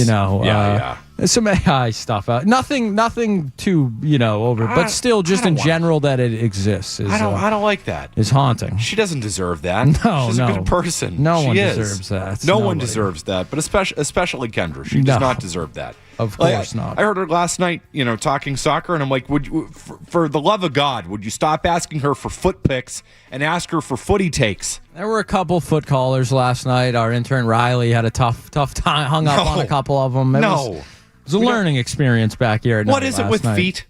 Can I just say I'm out on feet? I tried to say that last night, and Kendra borderline reprimanded me for the take, saying that she thinks, there's something in your brain that makes, people like feet. But I said that's not the case. Well, hasn't she profited off of that? Is that why she was trying to shut you down? Well, she was helping. A gentleman called in who said his partner, his wife, I'm not exactly sure, had great feet. And he wanted to profit off of it and wondered which avenue to start with. And then him and Kendra exchanged emails, and she received pictures of said woman's feet during the show and said they were lovely. She recommended white nail polish, apparently, because that's what the toe guys like. I guess rings help. Tattoos also a bonus. So, yeah, it was... we are nothing but educational here at Night, McCarthy. We look to do nothing but educate the people. I'm not here to yuck somebody's yum. No, that's not me. We're a pro-sex show. Definitely. Pro-fetish, for Definitely. sure, yeah. No, I mean, without a doubt. I mean, you want to talk kinks? We can talk kinks. This is the night show, baby. But I'm definitely not here. Definitely not here also to get in the way of anybody's business, possibilities. Of course not, no. Skaz, I want you to make money. I want to make money. I have gone into business, Skaz, for me. I don't think anybody's paying to see my feet, McCarthy. I don't think so. If you want that, if you want to see pictures of my feet, I'm open to it. Size 15, Skaz. Some people that probably do it for them. My DMs are open. You know what they say? Big feet, big socks. That's exactly what they say. What else do we have, please? For the love of God. Of course, McCarthy, of course. It wouldn't be a Joe Murray show. Actually, since Matt McCarthy's in the chair, I'll start with this one because I haven't stopped thinking of our good friend Alex Barth since I saw this. Yahoo Fantasy Sports posting this earlier today. College fantasy football is back on Yahoo. Fantasy football is going back to school. Enjoy college fantasy football at Yahoo this upcoming season. Matt McCarthy, are you in or out on fantasy college football? I'm out on fantasy professional football at this point, so I'm definitely not in on fantasy college football.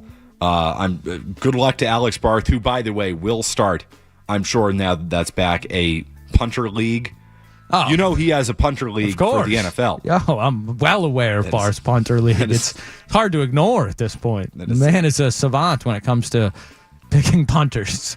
Did you see the beginning of yesterday's Felger and Maz program, Skaz? Speaking of Alex Barth. There were some pleasantries, I believe I heard. There may have been food involved. Is that correct? That's right. We thanked Mike for bringing in pizza. He was deeply offended by you that. A-holes. Such absolute A-holes. So, of course, the first thing I say to Mike today is, hey, Mike, by the way, thanks for the pizza again yesterday. It made him very angry.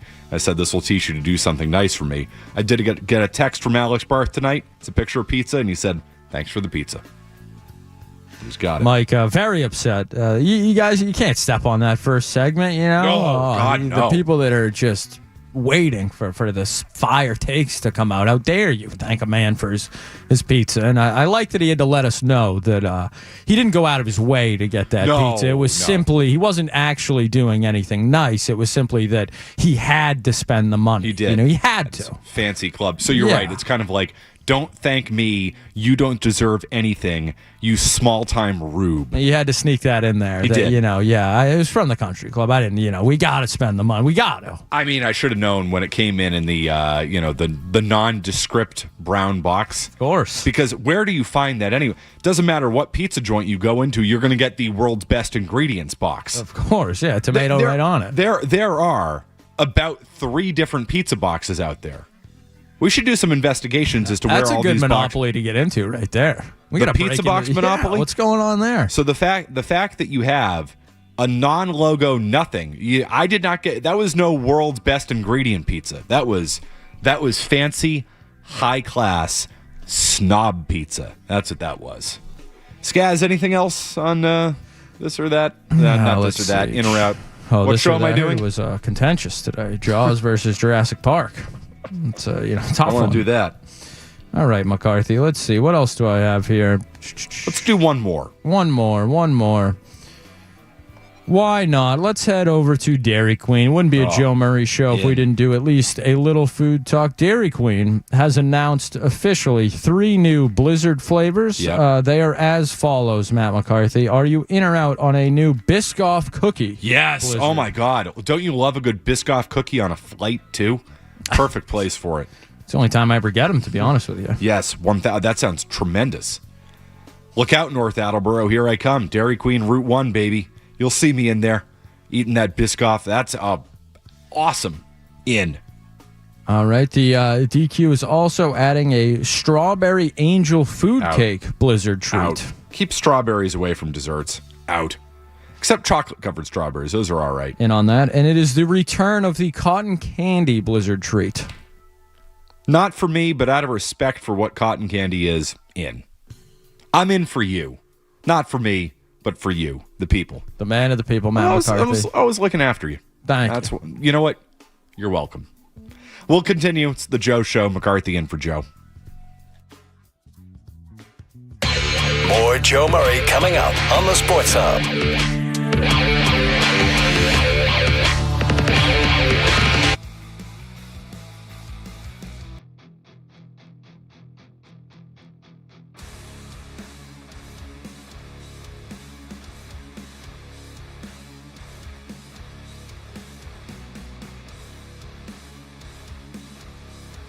Bobby Witt Jr. and I understand everybody's infatuation as a player, but I don't think that's a realistic guy that the Sox are going to get.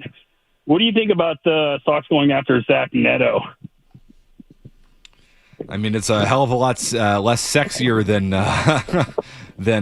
Bobby Witt, that's for sure. No, I understand that, but if you look at his contract, he's on a 1-year deal, $4.5 million. He hit 23 home runs 2 years ago, 26 last year. And I think he's on pace for like 35-ish this year. I just think that's who the Sox are the way that they're built and the way that they make decisions, like that's the exact guy they're going to go after. And Sean, you're right. I mean, and he's a good defender too. So, he's a right-handed bat. I do like Zach Neto. I do. You said he's on a 1-year contract though. There's no way. I would have to imagine he's pre-arbitration, but let me just double check on that. 1 second. Yeah, he's arbitration eligible. So, is he a young shortstop that I feel good about? Yeah. And he's an Angel, so he probably wants to get the hell out of there. I certainly don't blame him for that. Right-handed hitter? Yeah. I mean, listen, you're targeting a good guy. Guy's a fit there, because I just don't think it's Marcelo Meyer. I mean, you don't have to listen. I've been hard on Marcelo Meyer for a couple of years now. I'm not convinced he will ever be an impact hitter at the big league level. So you want to bring in, a right-handed hitting shortstop, maybe that gooses Meyer a little bit, if it's even possible to goose Meyer and wake him up. Yeah, I am on board with that, and I do like Neto. He's got a 788 OPS this year, batting .234, which isn't great, but he's a good fielder. He's hits for some pop. He's got almost 20 home runs. Put him at Fenway Park. Maybe that's a little bit more, guy towards the bottom of your lineup who's going to catch the ball and hit for some pop. Yeah, count me in on that. Because it's a hell of a lot better than Trevor Story, that's for sure. I would have to say, though, does he strike out? Neto strikes out a ton. 130 strikeouts. So that admittedly scares me off a little bit because what? Are you bringing in Trevor Story at that point? And I will say this on Trevor Story. Maz asked me this question a little bit earlier on. If Marcelo Meyer comes back, he's ready to go. Do you put him in the lineup? To me, I say, yeah, of course I do. In Worcester. He shouldn't be on the big league team at this point. They are better off without Marcelo Meyer. And they are better off, most certainly, without Trevor Story. I don't think Story should play a game in a Red Sox uniform again. You're trying to turn over this offense and have a guy who doesn't strike out as much and puts his bat on the ball. And you found maybe a little more pop this year from the likes of Contreras. I'm good with Trevor Story. He doesn't ever have to play a baseball game for the Red Sox again. Designate him for assignment for all I care. Your team will be better off in the field and at the plate without Trevor Story.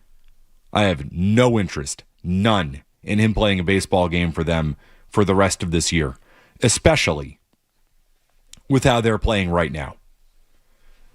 Red Sox are 23rd in baseball in strikeouts, meaning they have the 8th fewest strikeouts in the game. There has been a shift offensively for this team, and it goes back now a couple of months.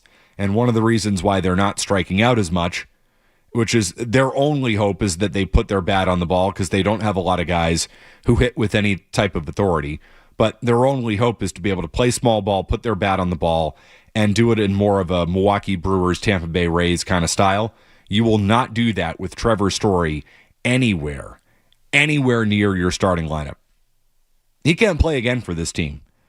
I think this is a story that we need to talk about here a little bit more. It's like, what do you do with him? Not to mention, too, he's not good for that clubhouse. I know he's a leader in that clubhouse, which is a bad thing because they have no leadership.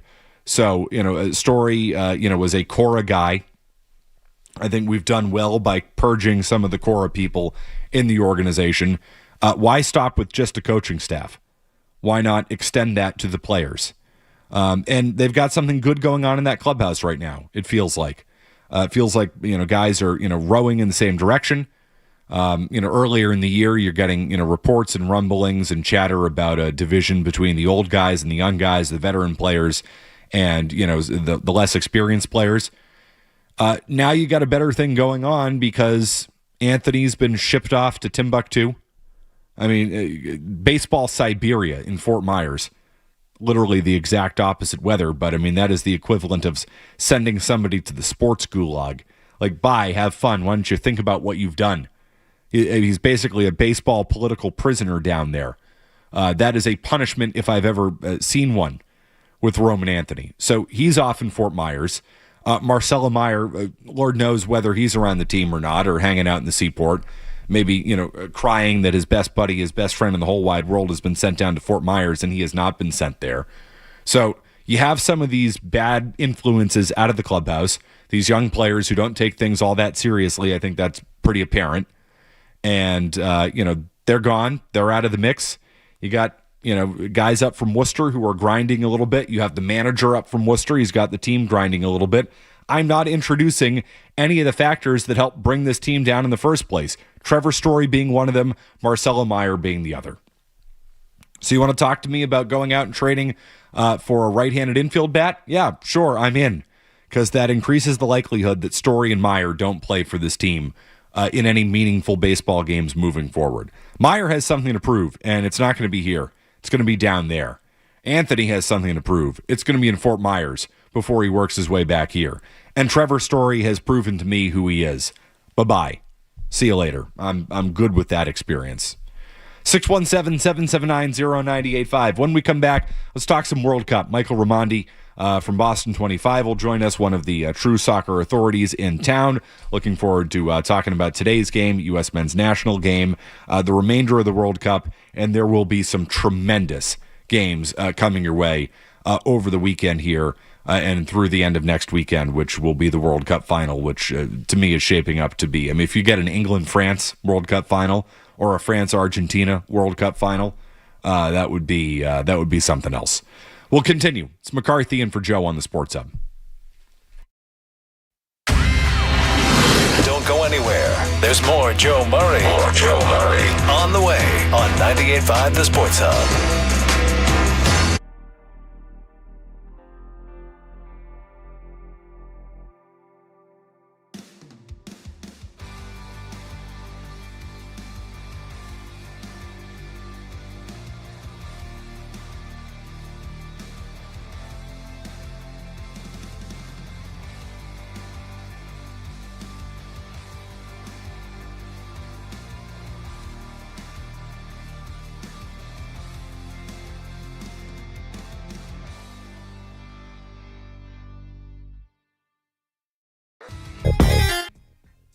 I have to imagine he did. He's scoring everywhere. Scores today.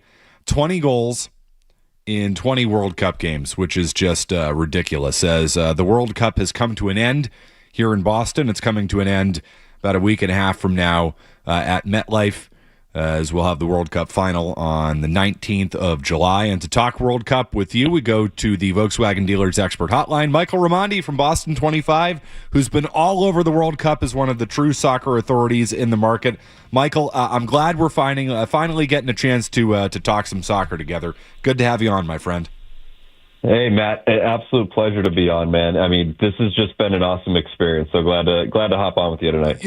Before we get into, the game today, the games, in Foxborough, just you've been there for a lot of the games. I was there for the Iraq-Norway game. What was your sense of just how the World Cup went in Boston? My thought process on it was that it really went off without a hitch, and it was just a great experience. What was your experience? You were down there a little bit more than I was. Yeah, so I actually was lucky. I got to be at every game that was in Foxborough, so that was honestly one of the coolest experience I've had being a TV news reporter, so no doubt about that. So the only thing that was any sort of hiccup from what I saw was the first match, that Haiti-Scotland match that was at 9 o'clock that first Saturday night. Leaving that night, it was almost 1 a.m, and there were still thousands of Scots standing in line for the train to get back to Boston. And some of them were tweeting at me and messaging me saying, we got on board the last train at like 1:45 in the morning. But it seemed like the MBTA made some corrections after that. And so that was really the only thing I saw that were issues. Everyone seemed to be getting in the stadium on time. By the time the anthems were going on, which is one of my favorite parts of the whole experience, people were in their seats ready to go. So no one seemed to be missing anything because of delays from traffic with cars or trains. What about the games themselves? Which game really stood out to you as the best experience at Gillette over the course of these 7 games? I think it was the first one, which you don't know exactly what to expect, right? You can watch these games on TV, whether it's the World Cup or the Euro, but to physically be there, and we had 2 great fan bases, the Haitian fan base and then the Scots. I think they set a record for the loudest national anthem at a World Cup, which is not surprising for the way they are. just seeing what it was like to them, the flags all over the stadium, covering up signs and some of the video boards. It was just something I have never seen personally. And to see the passion with the drums, the chants, the songs that all their fans knew, it was something I think most Americans had never really seen before. You think the World Cup's coming back here in 2038, Michael? They need it to be. Yeah. Whether it's 2038, it can't be 30 years. I talked to people, from fans from all over, and then even journalists. Journalists were raving about Gillette Stadium. They were raving about the United States and their ability to have all these beautiful big stadiums, where in other countries, maybe they have a few big stadiums, but not as many as we do, of course, with the NFL and college football. And so they were raving about it. And I think if you can get the Europeans on board with coming back, I mean, this is the sleeping giant in the United States when it comes to soccer. So why not bring it back? All right, so let's get into today's game, France-Morocco. France dominated most of the play. It was scoreless after the half. There's a penalty save in the first half on Mbappe, and then France just, I think really the floodgates opened. Mbappe picks up a goal, and they were off to the races from there. What did you see from France? You saw them twice in this World Cup. Are they going to be the eventual champion? No, they absolutely should be. I think the only people that can stop France would be France themselves. Yeah. And going back to seeing them in that friendly against Brazil, I know you said you were there. I mean, they were just so impressive. Obviously, Kylian Mbappe has had an interesting year with Real Madrid and La Liga, but when it comes to playing for his country, that man is an absolute baller, and he just has the killer instinct. And so when you get to see him on the pitch and just see what he can do, it seemed like France honestly could have gotten to 3, 4, or even 5 goals the way the rest of that second half went after the dams broke in the 60th and then the 66th minute there with the first 2 goals. I mean, who do you stop if you're a defender? And Morocco is a very good team and has very good defenders. All right, we'll take Mbappe out. Okay, well, there's the Ballon d'Or winner, Ousmane Dembele. Oh, we got Michael Olise, who's a top 5 vote getter probably for Ballon d'Or this year with Bayern Munich. You just don't have many options when it comes to defending all 3 of those guys. And Matt, let me tell you this. If France goes on to win this tournament and they continue doing what they're doing to some very good teams right now, they may go down as one of the best national teams of all time. Well, you think about it. They won in 18. They easily could have won in 22. And they, here they are in 26 with an opportunity to, win, their second World Cup in the last 3 go-rounds. I agree. I mean, if they win this tournament, Michael, they are one of the greatest teams I've ever seen. You put them right up there with Spain's golden generation, which went Euro, World Cup, Euro. I mean, this is something else right now. I couldn't agree more.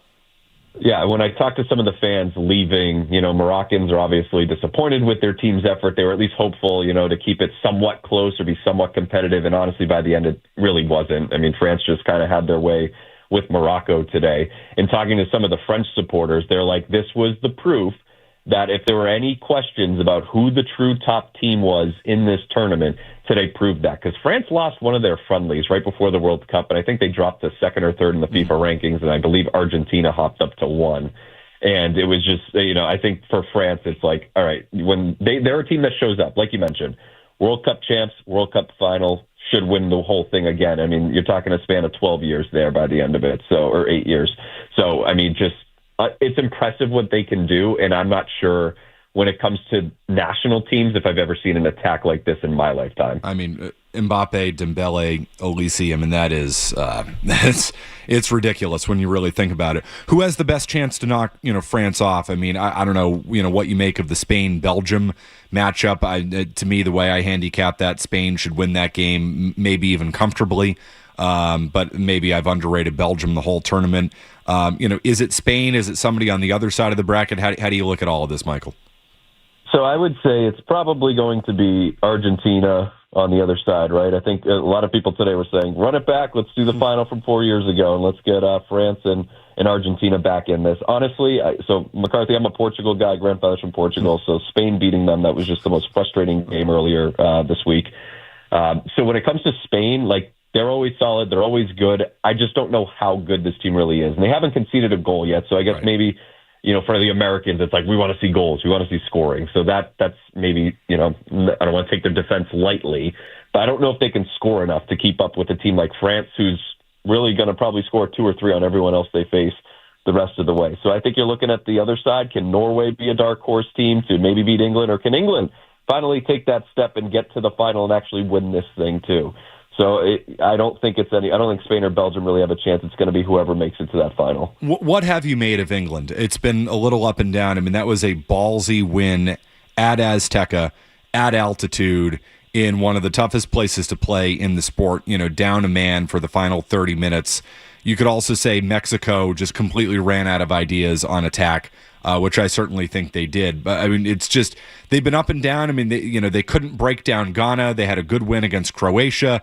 They go into Azteca. I feel like it's been so up and down. I don't really quite know what to make of England throughout this whole tournament. What do you make of them?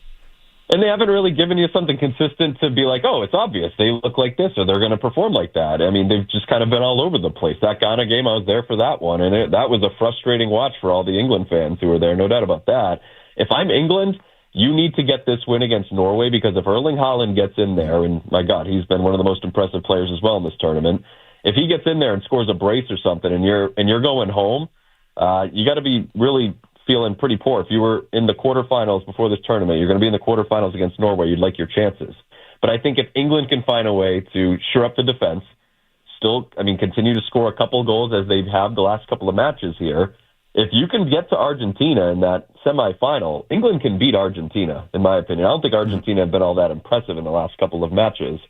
So England better take care of business against Erling Haaland in Norway, and better keep him off the score sheet, or they're going to have a long night. What do you think the best finals matchup is? I mean, to me, I look at it, it's France, England, England trying to, break their 60-year drought, coming to American soil. I don't know, like maybe that's just, maybe a European bias, for me, because that's where I hail from. I don't know. I love the idea of a France-England final. Yeah, I mean, at this point we have... outside Argentina, it's all European teams. And it would be cool, I guess, if you see Argentina and you see Messi, France once again go at it once again. And yeah, of course, Messi's always going to be a storyline. He's performed very well at this World Cup, scoring goals and leading his team to where they've been. But if you're looking for something kind of bold, I think Norway and France. And you could take away what Norway was ranked heading into this tournament. They've been one of the most impressive teams. I mean, outside of them sitting all their guys against France down in Foxborough a couple of weeks ago, they've looked pretty damn good. So if I could see Erling Haaland and Mbappe on the pitch, if you're talking just for pure watchability of a game, I'll take that one. Haaland he is an awesome watch. I mean, just a brute force in the box. It is great to see. All right, we've had fun talking about the teams that are still in it. Let's not have fun and talk about the team that's not in it, the United States, and what you saw from that Belgium game. Michael, I mean, you're a true soccer guy.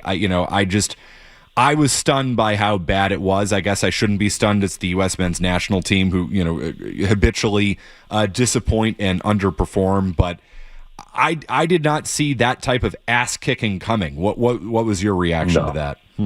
No, that was the most surprising part of it all. It seemed like everything that could possibly go wrong went wrong in those 90 minutes. And, you're then questioning the whole thing after that, where there was this momentum where really for the first time that I can remember in a World Cup, coming out of a group stage, you were confident about that team. Yep. You're thinking, like, I went into that game saying they should be favorites over Belgium and they should take care of them. I mean, Belgium were a few minutes away from losing to Senegal in the round before and getting kicked out themselves. And so you're thinking, all right, get ahead, bury this team. They're old. Their golden generation has passed. This is the time for the U.S. to kind of take the next step and get to a quarterfinal at the minimum. And so I think the most disappointing part is that effort was just a no-show. And I know a lot of people have been ripping Pulisic and him coming off the field, Donovan saying, you'd have to drag me off that field. And that's certainly a storyline. If your best player is not sticking it out, how much do we really care there? And I think the goalkeeping is also a big story, where obviously locally with the Rebs, you're looking at Matt Turner maybe being the starter, was not named the starter. And then Matt Freese makes a really, really poor play on one of those goals, trying to clear the ball out right in front of the box. And so just overall, it's hard to say if this was really a step forward, because the result at the end of the game or the end of the tournament was round of 16 and out, which has been kind of their ceiling. But I think there is some momentum. If they can get a little more tenacity and some guys who really Landon Donovan said, get them dragging off the field. I think that would be huge for them. So why haven't we made the progress at the World Cup that other countries have made? And, I mean, I hear from sports fans in this country, Michael, we're talking with Michael Raimondi from Boston 25. They say, well, it is what it is. We're just going to be a round of 16 country. I look at Morocco, which, went to the, semifinals 4 years ago. I look at Croatia, which, was in the finals in 2018. These are smaller countries, not historic soccer powerhouses. Now you've got Norway, in the quarterfinals here. You got Switzerland, why can't the United States get beyond the round of 16? It feels... that should not be our ceiling. I will make that argument, and I will yell it, to anybody who will listen.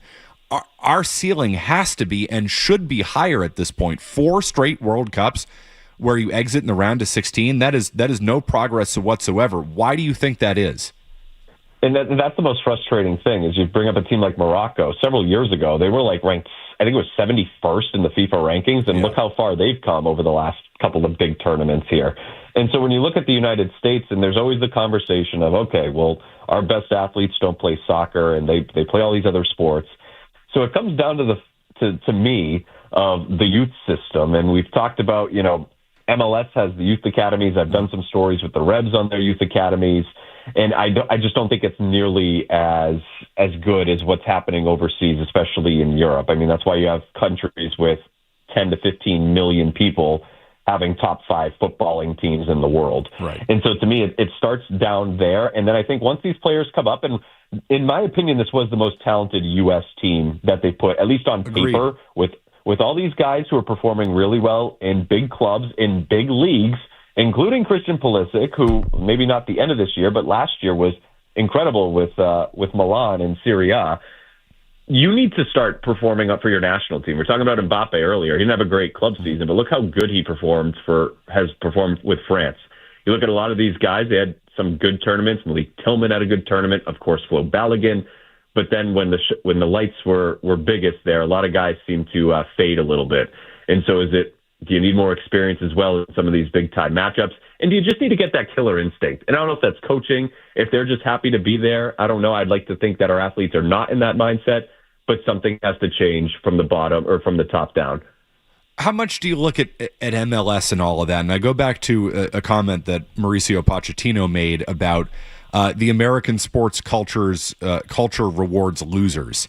And he talks about the lack of relegation in MLS. And he said, and I'm paraphrasing here, hey, listen, if you're a starter on an MLS club and your team's not having a good year, nothing happens. You're a starter on an MLS club. Whereas, if you're a starter on, say, my West Ham United team in the Premier League, you get kicked out of the league if you suck. So, how much of that, how much of our failure or lack of progress, however you want to describe it, at the World Cup is tied into our domestic league, which has improved undeniably in 20 years. Mm-hmm. But is there a culture problem there? Is there a talent problem there? Do you think MLS has anything to do with it?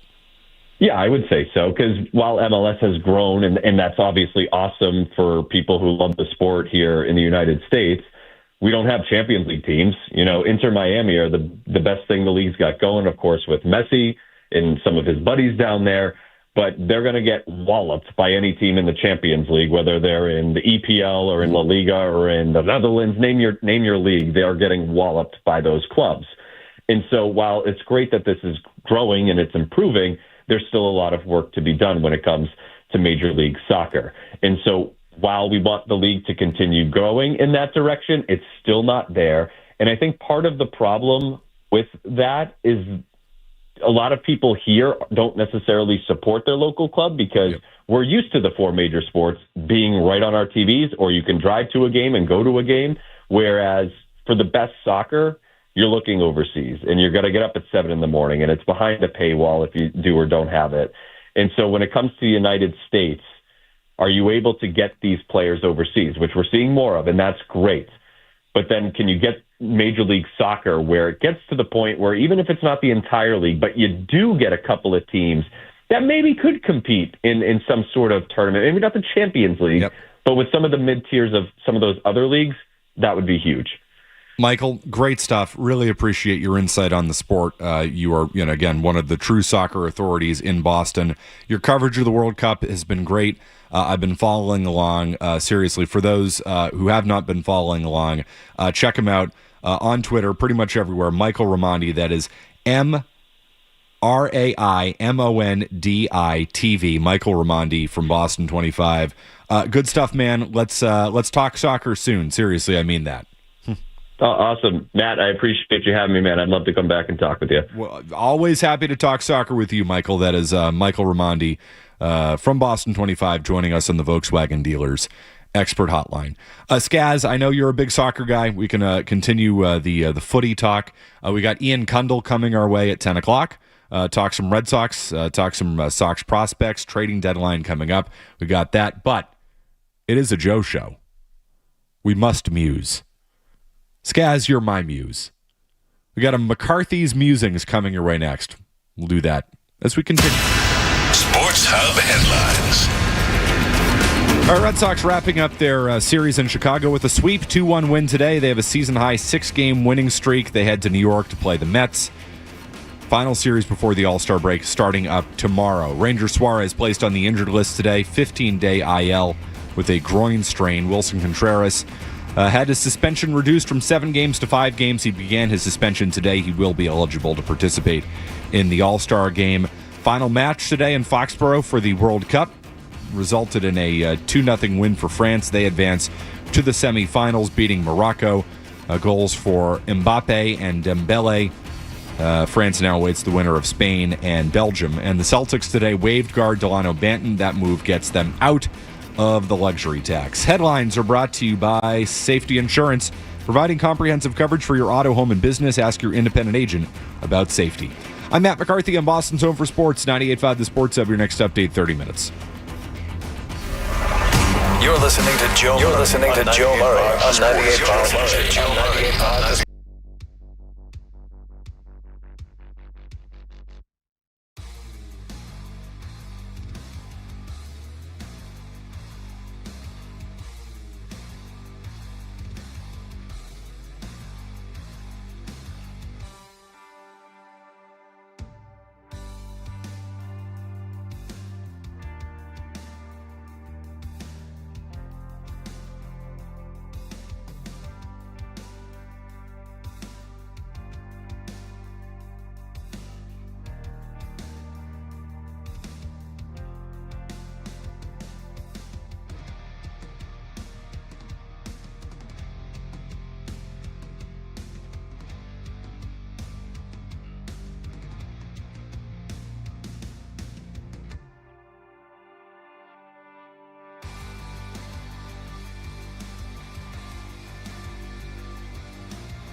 Feldman producing that. This takes me back, man. Takes me back. We must muse. We must talk about non-sports related items. It's a requirement. I know Skaz has a musing or two. Maybe Derek does too. I don't know. But I will say this. I went to an unbelievable wedding this past weekend. Unbelievable. Just one of the best I've ever been to. I'd like to send my sincere congratulations to Eric and Jess. This doesn't sound like amusing to me. No, it's what do you mean it's not amusing? Does this have to do with sports? This is amusing. But no, it was awesome. My brother got me. I'm just so over the moon. I'm happy, and it was just one of the most beautiful ceremonies I've ever been to. Everything they did was awesome, except there was one thing at this wedding that I had a problem with. Didn't have anything to do with them. It had to do with the DJ. Oh, boy. Big time wedding foul, I've decided. Okay. As a man who's engaged, I'm excited to hear this. Dude, play the full effing song. Don't do one verse and your remix and then like you get the beat and all of a sudden we're going from Dancing Queen to Apple Bottom Jeans. I believe the song's called Low. But like let's not do that. Play the full effing song. If I hear a song and I say I want to dance to that because I'm hammered, by the time I get up on the dance floor, if I'm doing something else, I'm talking to somebody, like I'm pulling, somebody on the dance floor, like let's go. It's because I want to dance to Mr. Brightside. I don't want to get up there and have the first verse be done, and then all of a sudden we're on to Lil Jon. Like, no, we can't be doing this. Play the full effing song. So, Skaz, I want you to tell your DJ. You have a DJ booked yet? Yeah, sure. I think so. You sure about that? I mean, yeah. You have nothing to do with this? I have some. Very little? I think there's a DJ. I think there's a DJ. You do not sound confident at all about that. Gun to my head, there's a DJ, yeah. You sure? No, but, why not? I think there's a DJ. But yeah, full songs only. That's a hard agree out of me. You can't be, that feels like a panic move. Does. It's like you're going to the righty, you're going to the lefty, like just, ride it out. People are up there. Like, all you need to do really is just hit people with, you want to come out swinging, and then it really doesn't matter what happens after that. Once you get people on the floor, you're generally not getting them off at that point. I don't know. You got to really work for people to get off the dance floor, I feel like, at a wedding. I would agree. It's not, in that case, a difficult gig. I will say, there was one wedding where I was at where the DJ was playing full songs. And I don't know what it was. I forget what song he started playing. And most people left the dance floor. And he saw right away. Got on the mic. He was like, I see you. We're not doing this. And then hit us with whatever, big time. Name a big time hit at a wedding. Yeah, shout. Yeah, like hit us with Shout, or, Dancing Queen is always a big time hit. Get Low, always a big time hit. So yeah, hit us with one of the go-tos. S tier, I believe, as the kids would call it. So yeah, full songs at a wedding. And when you eventually get your DJ, because I'm not convinced you have one, Skaz, make sure to tell them that. I'll pass that along. I'll have to. There must be nothing worse than passing something along to the DJ as the couple and then not having it happen. Don't you hear those stories about, like, we gave the guy a list, he played none of our songs? Yeah, I don't really understand how that happens. That feels like if you have any job as the DJ, that's the job. That's always my go-to move when I go up to the DJ and request a song. I'm like, hey, the bride has requested X. Great. The bride, by the way, has never requested that song. Never. I just want to hear ABBA. Yeah, 100%. This is me. That's a great move right there, you know? Say, hey, the bride, she needs to hear this. Always the move. I got it figured out. So, but otherwise, tremendous weekend. Just fantastic. What do you got tonight, Skaz? Anything? Yeah, McCarthy, why not? The general public usually irks me in some way during my day. I do my best to not let it bother me, but today, it's just, I don't know if it's the weather, the heat. We did get some rain this week, but just take it easy. Just take a breather. The instance I'm going to refer to today was I got a sub. A pretty mundane activity, I would say. We all do it for the most part. And this sub place had the big plastic glass in front of all the meats and condiments and such. Your standard, as it should. As it should. Well, gentleman in front of me was just adamant, I guess you could say, about his sub order.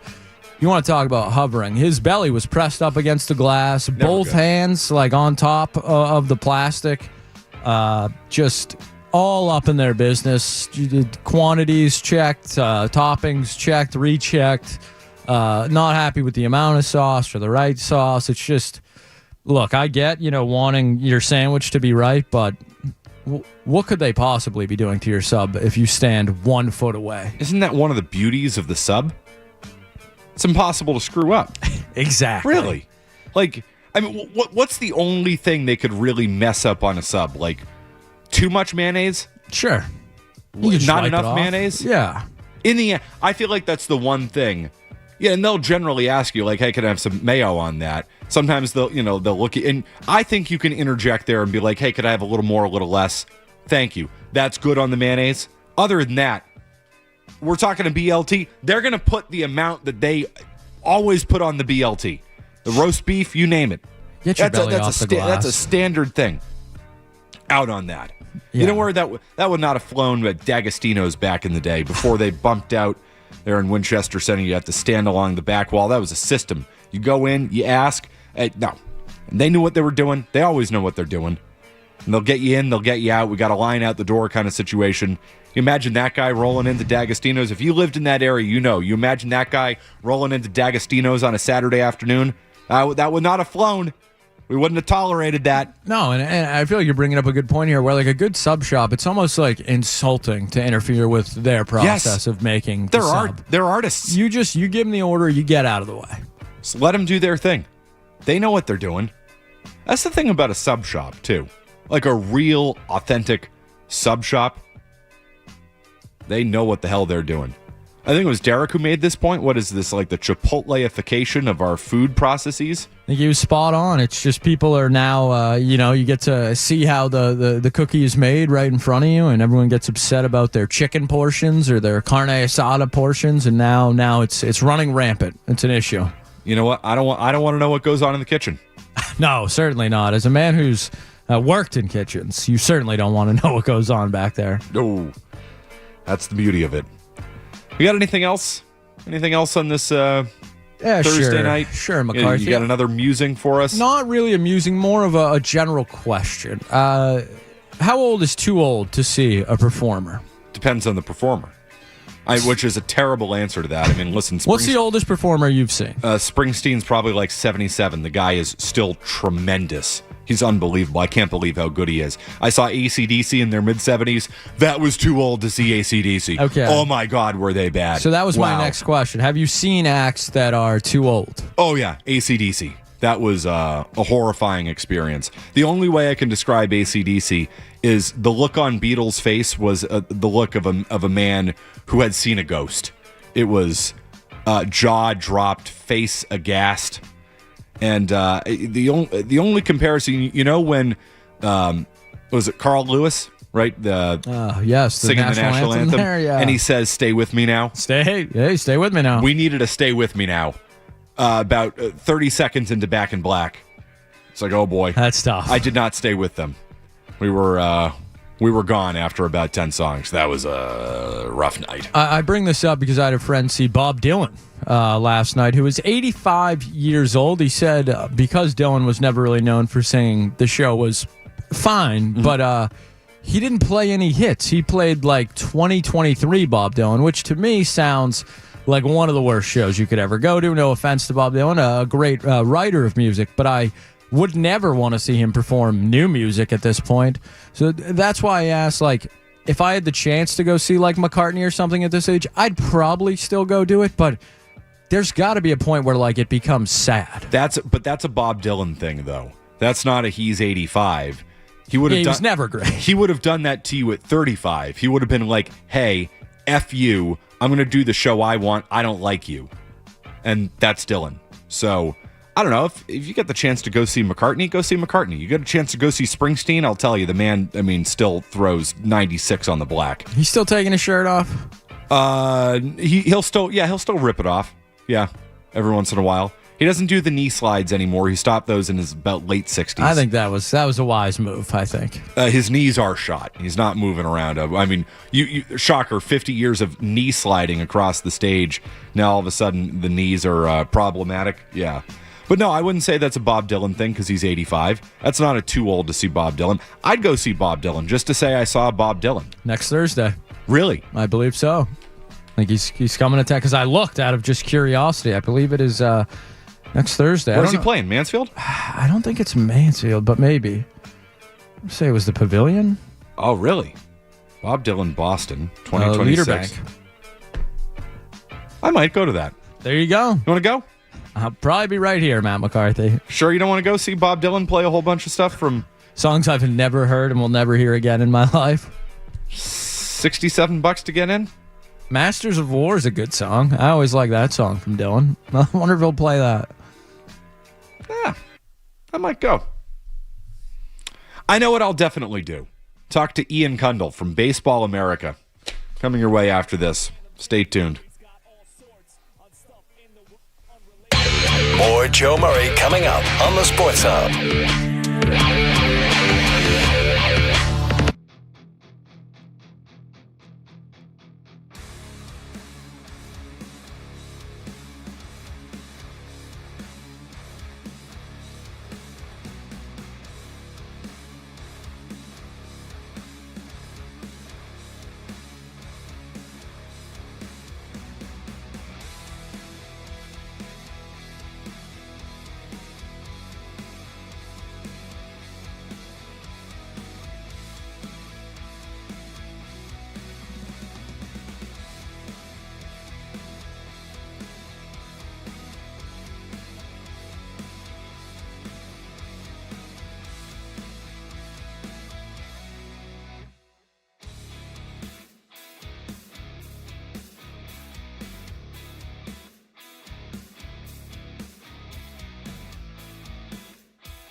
Big.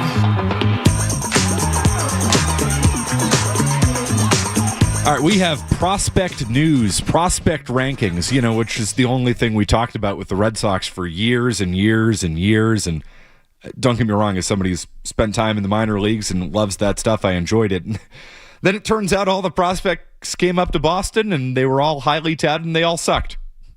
Or have all sucked up until this point. So I know, you don't want to hear it. You've got sports PTSD on prospects. But it's always important to do before the trading deadline, and it's always important to do when the midseason rankings come out and the updates come out, and there's only one person to do it with. We go to the Volkswagen Dealers Expert Hotline, Ian Cundall, now of Baseball America, which I love saying. I'm so happy for you, Ian. Of course, Sox prospects. One of the true authorities on Red Sox minor league stuff. Ian, as always, it is great to have you on the program, my friend. Absolutely. Thanks for having me, Matt. It's always great talking shop with you. What's the deal here? All right, so where's the Red Sox farm system as we speak? Every time we touch base, I always like to, talk about the macro first. Like right now, the Red Sox are ranked 9th in the latest Baseball America rankings. How would you summarize the state of the Red Sox farm system as we speak? I think it's not as pitching heavy as it was in the past. At the top, you obviously have Franklin Arias, the shortstop who's in Portland, he's not someone I would put in the picture for this year. He's more a 2027 play. I think that's when we see him debut. But they have some good pitching up top, and then I think after that it's kind of flipped. There's a lot of really interesting position players. The problem is they're just far away. It's a lot of low minors talent right now. I think the upper minors are pretty bare after Arias and then Anthony Ianson, who are our top 2 prospects over at Baseball America right now. Okay, so Franklin Arias, if I'm reading this correct, is 3rd right now in the Baseball America rankings. I mean, he's just completely skyrocketed up the boards, and certainly he's become a talking point for us here in Boston. What do we need to know about Franklin Arias, who we have not been talking about for 2, 3, 4 years the way we did with Marcelo Meyer and Roman Anthony and company? I mean, Arias is the next big guy. What do we need to know if we're not caught up on him already? Yeah, Arias is a 20-year-old who signed out of Venezuela in the international market.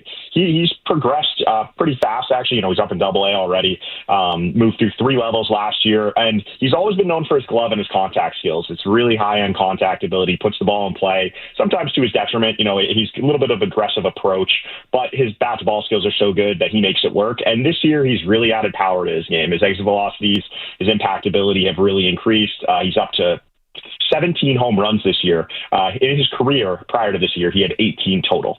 So he's almost matched his career total of home runs in the first half or pre-All-Star break in AA. Really impressive. He's hitting 332, 418, 602 slug. And he's one of the top prospects in all baseball. He's no guy who can play shortstop. He can pick it there. He's going to hit for a pretty good average, high average, and then the power. That's kind of the variance right now. Is he a 10 to 15 home run guy, or is he a 15 to 20? I think the ceiling comes if he can get to that 15 to 20 threshold. But even if he is, a 10, 15 home run a year guy, given his contact ability and his defense, he still has a chance to be a really valuable player. Okay, we talked about prospect PTSD, Ian, which I think a lot of Red Sox fans are experiencing. Please walk me down from this take and this opinion, because when I heard you mentioning that about Arias, that the power wasn't there and then all of a sudden it was there, immediately my the alarm bells go off in my head and say Christian Campbell, where it's like it comes out of nowhere, it explodes, all the numbers are great both on the field, but the underlying numbers are tremendous, the exit velocity is great, and then all of a sudden it's like, well, that was a flash in the pan. Why is Arias not a flash in the pan, or is he a flash in the pan? Should I be worried? So I think if someone's telling you he's a 30 home run a year guy, then that's not an accurate description of the player he is. This guy's probably more like he's 5'10". He's not going to be a big time power hitter. But what the difference, I think, the biggest difference between him and Campbell, I think, is just the way Campbell's swing, it just gets out of sync really easily, and that's what we've seen. He's had to keep changing it. He's lost the ability that made him such a promising prospect in the past. He's been a completely different guy since that series at the beginning of May last year. Whereas Arias, when you watch him, it's just a more natural swing. He looks more like what you'd expect a swing to look like. He looks more like what you'd expect at the plate. He's calmer. It's really quiet. It's really easy swing mechanics, and it's very repeatable. And I think that the issue with Campbell a lot is just once pitchers figured out that he had holes in his swing, it was just easy to exploit it over and over again because there was a lot of consistency in his swing. You see it in the minors. If you go down to Worcester right now, still he's trying to figure that out. Whereas Arias, he just repeats it over and over again, and he's doing the same thing he was in the low minors when he wasn't hitting for power. He hasn't had to sell out to get to this. It's still really smooth. If you go on to Twitter, you watch some clips of him hitting home runs, he makes it look pretty easy. And again, I don't think power is going to be the best part of his game. It's going to be his contact ability. It's going to be his defense. But he's getting to a point where he's going to hit for enough power to be a really, really valuable player. All right. We mentioned Campbell. I don't want to spend too much time on him because I don't really know what there is to say at this point. I mean, I've been down to Worcester a number of times this year, Ian. I've been very concerned by what I've seen from Campbell, both at the plate and in the field. Very simply, is he a bust? I mean, he's 24, so I don't think you can say that yet. But yeah, I mean, it's hard not to be concerned. It's just there's no consistency. He'll show flashes. Every now and then you'll see a swing, and you'll be like, that's the swing that we used to see from him consistently back in the day. But now it's more of a once a week, once a series thing. And I think at this point, 24, baseball's a really hard game. Some guys develop slower than others. He got rocketed through the minors, probably to his detriment. It probably would have been more beneficial if he was brought along slowly, and right now was just on the verge of the big leagues, but that wasn't the route they chose to go. And I think that it's where we're at right now is he's there. Maybe he comes back if he can start figuring things out. But I think with the player we've seen right now, he's probably going to be in the minors for the rest of the season. So I guess, bringing the conversation back to Arias a little bit, he is obviously such a highly touted prospect in the way that Meyer was and Campbell was and Roman Anthony was. Do you view Arias as the type of guy, and this is what any general manager has to decide, Ian, as the type of guy you hold on to because you think he's going to be a star here? Or are you looking at him as more of a trade prospect because you have questions about maybe his power output or whatever it may be? How do you evaluate, Arias, knowing that we just went through an experience where, maybe some of their highly touted prospects might not be who we thought they were? And granted, it's still early. Yeah, I mean, and I think that's the name of the game, and one of the hardest things is self-scouting. It's, you need to go in and you need to identify the right guys to keep and the right guys to potentially move in deals. You can look back at like the Garrett Crochet trade, and I think right now both teams would be very happy with that, the White Sox and the Red Sox. But it makes you wonder, if the Red Sox are willing to put Marcelo Meyer in that trade, do they maybe have Braden Montgomery for the outfield right now? Do they maybe have Kyle Teel behind the plate? That makes you wonder. And so with Arias' case, I think you have to keep an open mind with him. If a team comes and really believes in his power and you can get tip-top value for him, I don't think that's the worst option, because I don't think he's on the tier of the top 2-3 prospects we've seen in past years. When guys like last year, you look at Connor Griffin, Kevin McGonigal, who were the top prospects. Both of them have had excellent pro debuts this year. Roman Anthony, obviously, he's not had a great season this year, but what we saw from him last year, I don't think Arias is that caliber of a player. I think he's more of a higher floor, lower ceiling option. So if I think in the right deal, especially if you can get a position player that can help you, I think he's someone that I'd be open to moving. Let's talk about Anthony Ianson, who's been just great in Portland. He's the number 2 prospect in the system according to Baseball America and Sox prospects right now. 33, number 33 in the game overall according to BA in the top 100. He's dominated at Portland this year. He's got an ERA under 2 at last check. What do we need to know about him?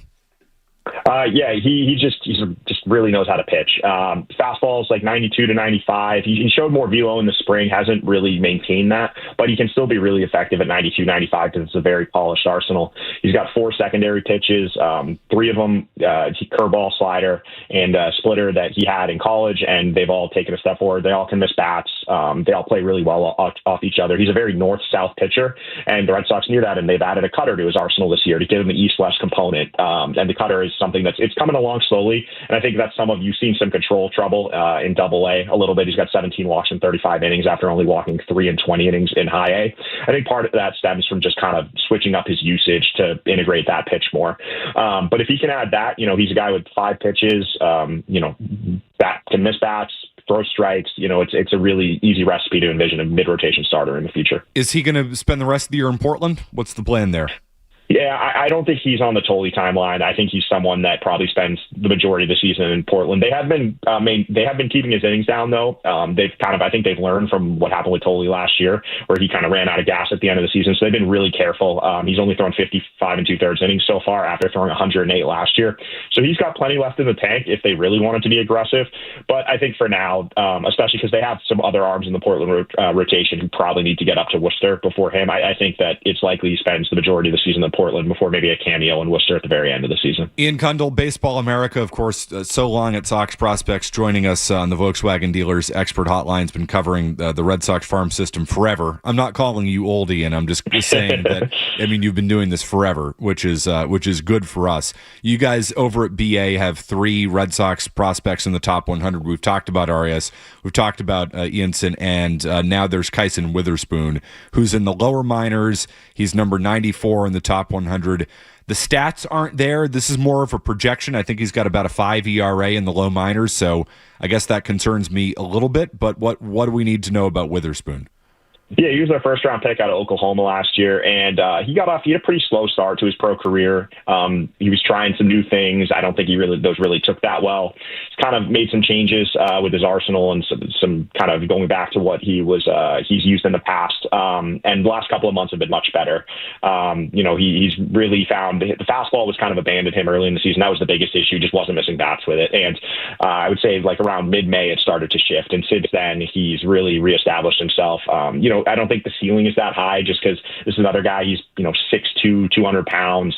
There's not as much projection as we've seen from some of the other pitchers they've targeted, but he's someone who, gets up. He'll probably get up to Portland this year, and then you're looking at like a future, back end starter type. I don't think the ceiling's that high, but he's got a chance to be a very valuable player. Again, and the thing is, as we've seen, you can never have enough pitching, and the Red Sox do a really good job developing it. So even though the numbers aren't great right now, I think he's someone that you can still feel comfortable with, and that's why we have him in the top 100. Ian, would it be fair to say, what I'm hearing from you is, maybe, Arias is a high floor, low ceiling guy. You're saying maybe Witherspoon's ceiling is a, back end of the rotation, maybe.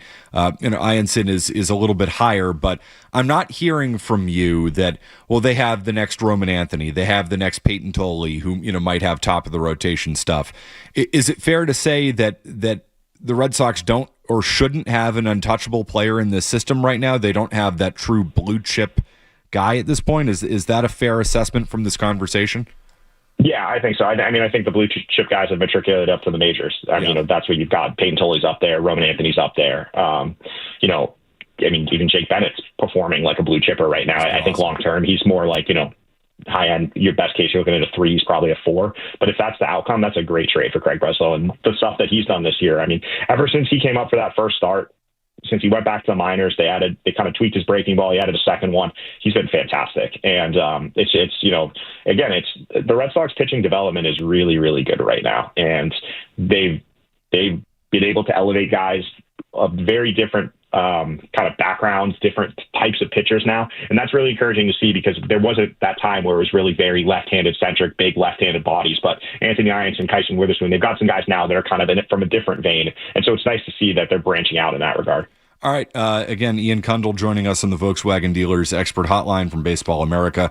Let's talk about, you mentioned Meyer matriculated up to the majors. You mentioned Roman Anthony. The Anthony stuff I think is fascinating going to Fort Myers. What do fans need to know about, I guess, the Fort Myers experience? What do you know about the Fort Myers experience? Sending rehabbers down there, is that a little out of the ordinary here, Ian? Are you kind of, I guess in the words of Joe Murray, do you have the sniffer out on that one?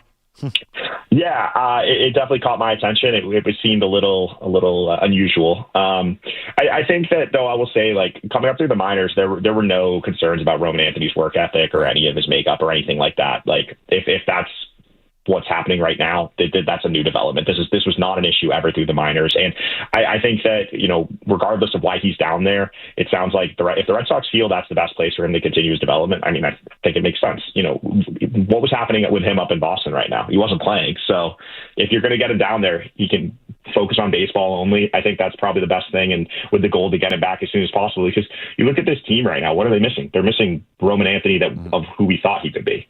If they can get him back, the American League is that bad that you never know. So I think that, yeah, it makes a lot of sense that he was down there, but just coming up, there were no worries. There were no, there was nothing to him as having any issues like that. So it's definitely a surprise that people are saying anything about that. Were there any concerns about Marcelo Meyer coming up in that vein?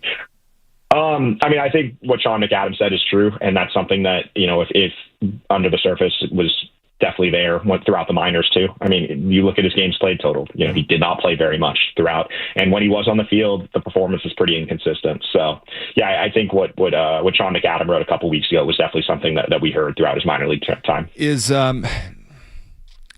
Am I, and I don't want to like jump to an absolute here on Marcelo Meyer. And I know that's what we do in sports talk radio, but am I wrong in being concerned that Meyer was overrated and overhyped coming up through the farm system? I think it's a little more nuanced than that. I think that he just wasn't ready when he got called up to the big leagues. I just don't, this was someone who did not play a ton. His career high in games, I think, it's around like 80. I know. It's crazy. Like in a season, and that's across multiple levels. It might be 90, but across multiple levels. And he had 170 at bats in Worcester, 43 games, where he hit 271, 347, 471. So, that's good production. It's not great. But I just think that when he got called up to the big leagues, there were clear holes in his swing. And I just don't think that he's been able to develop at the major league level like you would have hoped. I don't know why that's the case, but I think that he was someone who could have used a lot more time in Worcester. And because for whatever, they decided last year that he was ready to come up. And I think that's kind of what stagnated his development. I think if he had spent, the majority of last season in Worcester and then maybe was fighting for a starting spot or a spot on the opening day roster, I do wonder how different things would have turned out. Because, I think that, what we saw from him in the minors was a guy who was a solid defender, was, I would say a fringy hitter, someone who could hit 250, 260, and maybe was, 20 home runs. That's a really valuable player. That's someone who, is going to produce pretty good WAR, especially if they're playing up the middle. And that's why I think, those guys, up the middle guys, they tend to rank high on prospect lists because of the value they're going to add.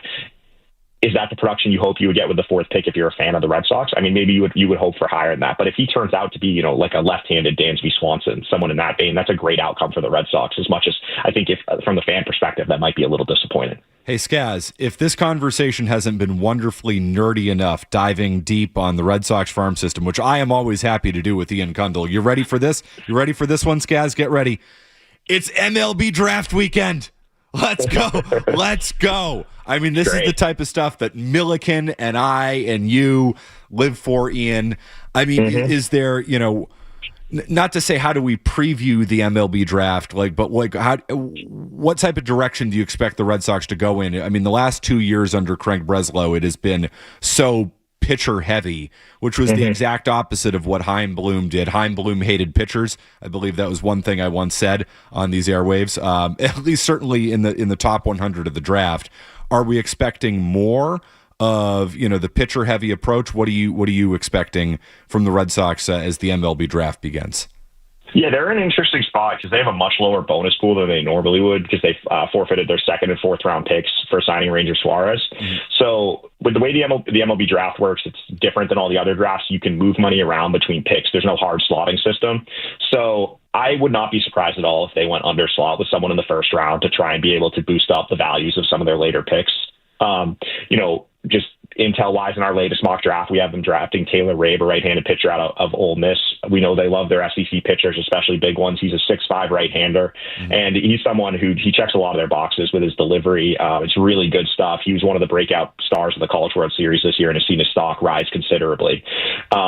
He's someone I'm a big fan of his as a pitcher, and I think they need hitters, but I could also see the appeal of someone like him because you're playing your strengths there, and we've seen, they know how to develop pitchers. And then you can trade them. Maybe you might not make the right trade, but you can go out and move those pitchers because every other team needs pitching too. So if they lean into their pitching side, I think he's a really good option. If they go the hitting route, I think you probably see a high school hitter. It's something they haven't done in a while, but we've seen the success they've had in the past with Roman Anthony, Marcelo Meyer, guys like that who they've targeted early on. And I think a couple of interesting names to watch is number one is Jared Grinliger. He's a 17-year-old corner. He's actually a two-way guy, but he's more of a hitter now. He's from California high school, reclassified this year, really young, so he's going to pop in their models most likely. Makes a ton of contact, has some power, good size. The buzz is he might not get there, but he's someone I think they would be interested in if he was. And then another guy to watch is Bo Lawrence. He's a big 6'5" corner infielder. I believe he's from South Carolina. Another guy, it's big time power. And I think for me, it's just, we've seen in the past couple of drafts, they've really targeted when they've gone for college. It's been college pitching and college hitters. They have not really gone to the high school route. I think they need to add some ceiling to the org because what we were talking about earlier, they have some really high floor guys at the top right now, but their ceiling is mostly coming from the international market right now. They have not really added any higher ceiling draft types in the last few years. And so I'm curious to see if that's something they lean more into this year, especially in a year where the draft is kind of in flux because of the looming new draft rules and also because of the changes to the college eligibility rules, making it easier for college baseball players to go back to college rather than sign. Before I let you go, Ian, you mentioned the underslot thing, and I don't know why this just kind of stirred this in my mind. Is there any chance they take the kid from Fian, 6'9" Brody Bumilla, who now has if you haven't followed this, for the listeners who haven't followed this, there's a kid from Bishop Fian who throws 99 miles an hour. He's a lefty. He's 6'9". But he now has potential elbow injury. He's a college commit. I don't know, like drafting the hometown team. You think that in any way, shape, or form the Red Sox go near him?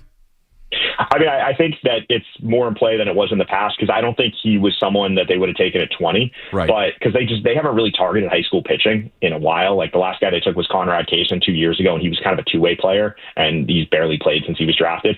But if they go underslot in the first round, pick 67 seems more closer to his Bamilla's range now because he will likely have to have something done with his elbow. He has a UCL injury, and he's already had an internal brace procedure in the past, so it would be a second arm injury. But I mean, his ability, it's very unique. As you said, 6'9". He topped out at 102 miles an hour this year. He's also an elite athlete. He won the state championship at basketball this year. I think he averaged around 40 points and 25 rebounds in an upset victory for Fian, who were, I want to say, the 13 or the 14 seed. So if you can save some money in the first round and bump up your second round, because they do have a pick at 67 that they acquired as part of the Caleb Durbin trade.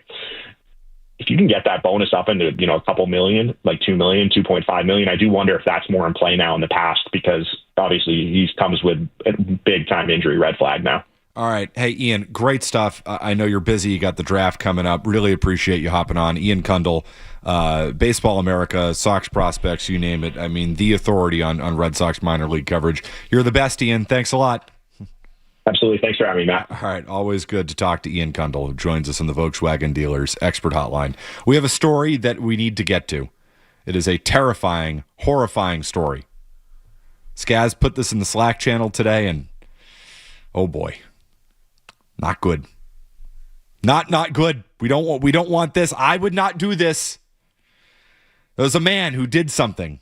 It was very bad. Very, very bad. We'll get to that next. Don't go anywhere. There's more Joe Murray. On the way on 98.5 The Sports Hub. For the best deal on any name brand tire, get to Town Fair Tire. For the guaranteed lowest price and the most free services, nobody beats Town Fair Tire. And I mean nobody. Town Fair Tire. Clogged drain never happens at a good time. John Stewart Drain Cleaning, with locations in Woburn and Norwood, and a team of over 75 technicians on the road daily, will fix your drain fast. John Stewart Drain Cleaning, same day and 24/7 service. Visit johnstewart.com. We get the job done. Breaking news from Philadelphia. Delegates from across the American colonies have gathered today for an unprecedented meeting to discuss their shared future. Leaders from all colonies are now meeting inside Carpenter's Hall, and the consensus is that working together may be the best way to address common challenges. Clearly, when people come together with common purpose, history.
I wish we could do the show that we do off the air on the air. That's for sure. There was a situation. We know somebody ran into some trouble.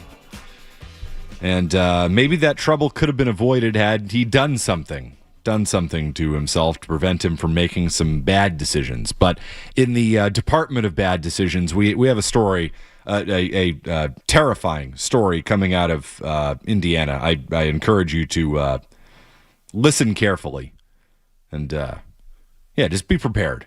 Just be prepared. So there was a man is facing some charges. He tried to burn down a building. This is my understanding, Skaz. There was an incident, Matt. There was an incident. Now we'll let I believe this is we'll let the news station in Indiana tell us what happened here. Yeah, not great. So a man has been accused of cutting off his own genitals and using them to start a fire. And I'm sorry, it's what? Not AI or a fake story. I'm Jazz Williams. I'm going to tell you what we know. No, stop. Could we just replay that again, just the beginning? Of course. Thank you. So a man has been accused of cutting off his own genitals and using them to start a fire. And no, this is not AI or a fake story. I'm Jazz Williams. I'm going to tell you what we know. His name is Christopher Peden. And despite all his pain, he's still being charged with arson, which carries a potential prison sentence of about 12 years. Now, according to authorities, Fort Wayne, Indiana firefighters were dispatched to a garage fire at the same time that they got calls about a stabbing. And at the hospital, Peden allegedly told an officer that at about 2 a.m., he went into his garage with a kitchen knife to cut off his own genitals. Then he allegedly poured gas on it and then set it on fire and walked away until he found police. I'm sorry? I don't mean to laugh. But how do you not laugh? Is that flammable? Well, I would think, I would think that it is. Probably not the most flammable thing. I mean, you can make anything flammable, can't you? I mean, you pour enough gasoline on it. Sure. I mean, how big was it? Well, that's a good point, too. How much kindling did we have? Right. I mean, that's a lot of... I mean, I at one point watched a demo fire and how quickly things go up. And, there was wooden furniture and everything. And what I did take away from that is the larger the item, the more it burned and the faster it burned. So, yeah, something tells me, and listen, I'm not a psychiatrist or a psychologist, Skaz. Something tells me, though, if it were on the larger side, it probably would not have been removed. That would be my guess. This strikes me as a man who has some issues with that. His penis, Skaz. He has some issues with his penis. Mr. Peden may have had an issue with Mr. Penis, is what you're saying. I would say yes. Can I tell you one thing that I like about how it's phrased, though, in a lot of the articles and even in this news story, is that he cut off his own genitals and used them to start a fire, as if he's rubbing them together, or, I don't know, the friction. I'm not... But the using of them, just not as if, he poured gas on them and started a fire, but he used his own genitals to start said fire, feels almost impressive to me. Resourceful. And that Isn't this what you learn in the Boy Scouts? I mean, apparently so. I don't know. But more of this, please, if we could. Maybe. Well, the more we do have, because that is the end of that news clip, is that... Well, it wasn't just a building he did this in, McCarthy. Mm-hmm. It was his mother's garage. So, I mean, what a place to cut off your penis, but your mother's garage, and then to not only do that, but then to set it on fire is quite the conundrum, I would say. Yeah, I would say that. Let's see. We have his lawyer, David Feltz, who has spoken with TMZ. Feltz said that Peden allegedly placed his severed penis on the floor, doused it with gasoline from the container. There was gasoline involved. Okay. And set it on fire using 4 lighters. So 4? 4. How many do you need? Well, I mean, obviously, if there's not much there, you probably need as much as you can get there, pal. I gotta be honest. After the first lighter, I think I'm trying to reattach. I feel like that's a sign from above. To get to the 4th lighter is a hardened man who has made his decision. He is not backing down. I'm a guy who, if a door, something gets caught wrong, I'm done for the day. Dude, I give up. Yeah. I can't open this. The 4th lighter is Talk about a guy who's going through it. I mean, how many lighter? Like once you light the grill, right? Like the grill doesn't light. I'm like, oh damn it! I need to go get the lighter. You go inside to get the lighter. I mean, it's about 2 lighters before I say burgers aren't happening tonight. Like Yes, this is not absolutely. This is like we're ordering takeout. I mean, we're gonna get some pizza. We're gonna go to Felger's Club and get some pizza. There you go, free. That's apparently it was good pizza too. Now his attorney does say that Peden is in stable condition, which is good. Thankfully. Nothing about Peden's penis, though. No, I don't know if there's much left of that. I mean, how effective was the fire? That's true. 4 light. I mean, it couldn't have been too effective. Well, I will say, thank God we have Attorney Feltz. The counselor told TMZ that the allegations against his client are concerning. And now he's looking into Peden's mental state at the time of the alleged incident. Now, I would say, now I'm not a judge. I'm not in the field of the law. I do know some attorneys. I have argued in front of just about every judge in this state, almost always, as a lawyer. But I would say this does strike me as a bit of an open and shut argument. I would say my client is insane. Yeah, I would say so. Here's the evidence, and by here's the evidence, we mean it's not there anymore. Here's what's left. There's none of it. It's very charred. Gasoline and 4 lighters, that thing probably, that has to be burnt to a crisp, wouldn't you say? And, charging him with arson on top of it feels a little cruel, don't you think? Well, I mean, he did try to burn down his mother's garage. That I would say, Skaz, that is arson. If there's anything you should be able to burn, though, it's your own penis, isn't it? I mean, if you're not going to get charged with anything. Well, I mean, are we burning it safely? Are we doing it in a fire pit out back? Yeah, like, you're what's right. it? I mean, you're trying to burn down a building. You can't do that indoors. That's an outdoor project. That's it's the type of thing you do in private. Yeah, for sure. And he did not do that in private. No, you go into your mother's home and attempt to burn it down. Can I say too a not nearly as a shocking look in the man's eyes in the mugshot as well. Almost I don't want to call sane, but not a man who looks like he just cut his own penis off. I'll say that. He is very, again, I think if you get to that point, you are determined. He was not being stopped. I don't think this is something you do on a whim. My guess is you've thought about this once or twice. Like, how would I do this? Where would I want to burn it?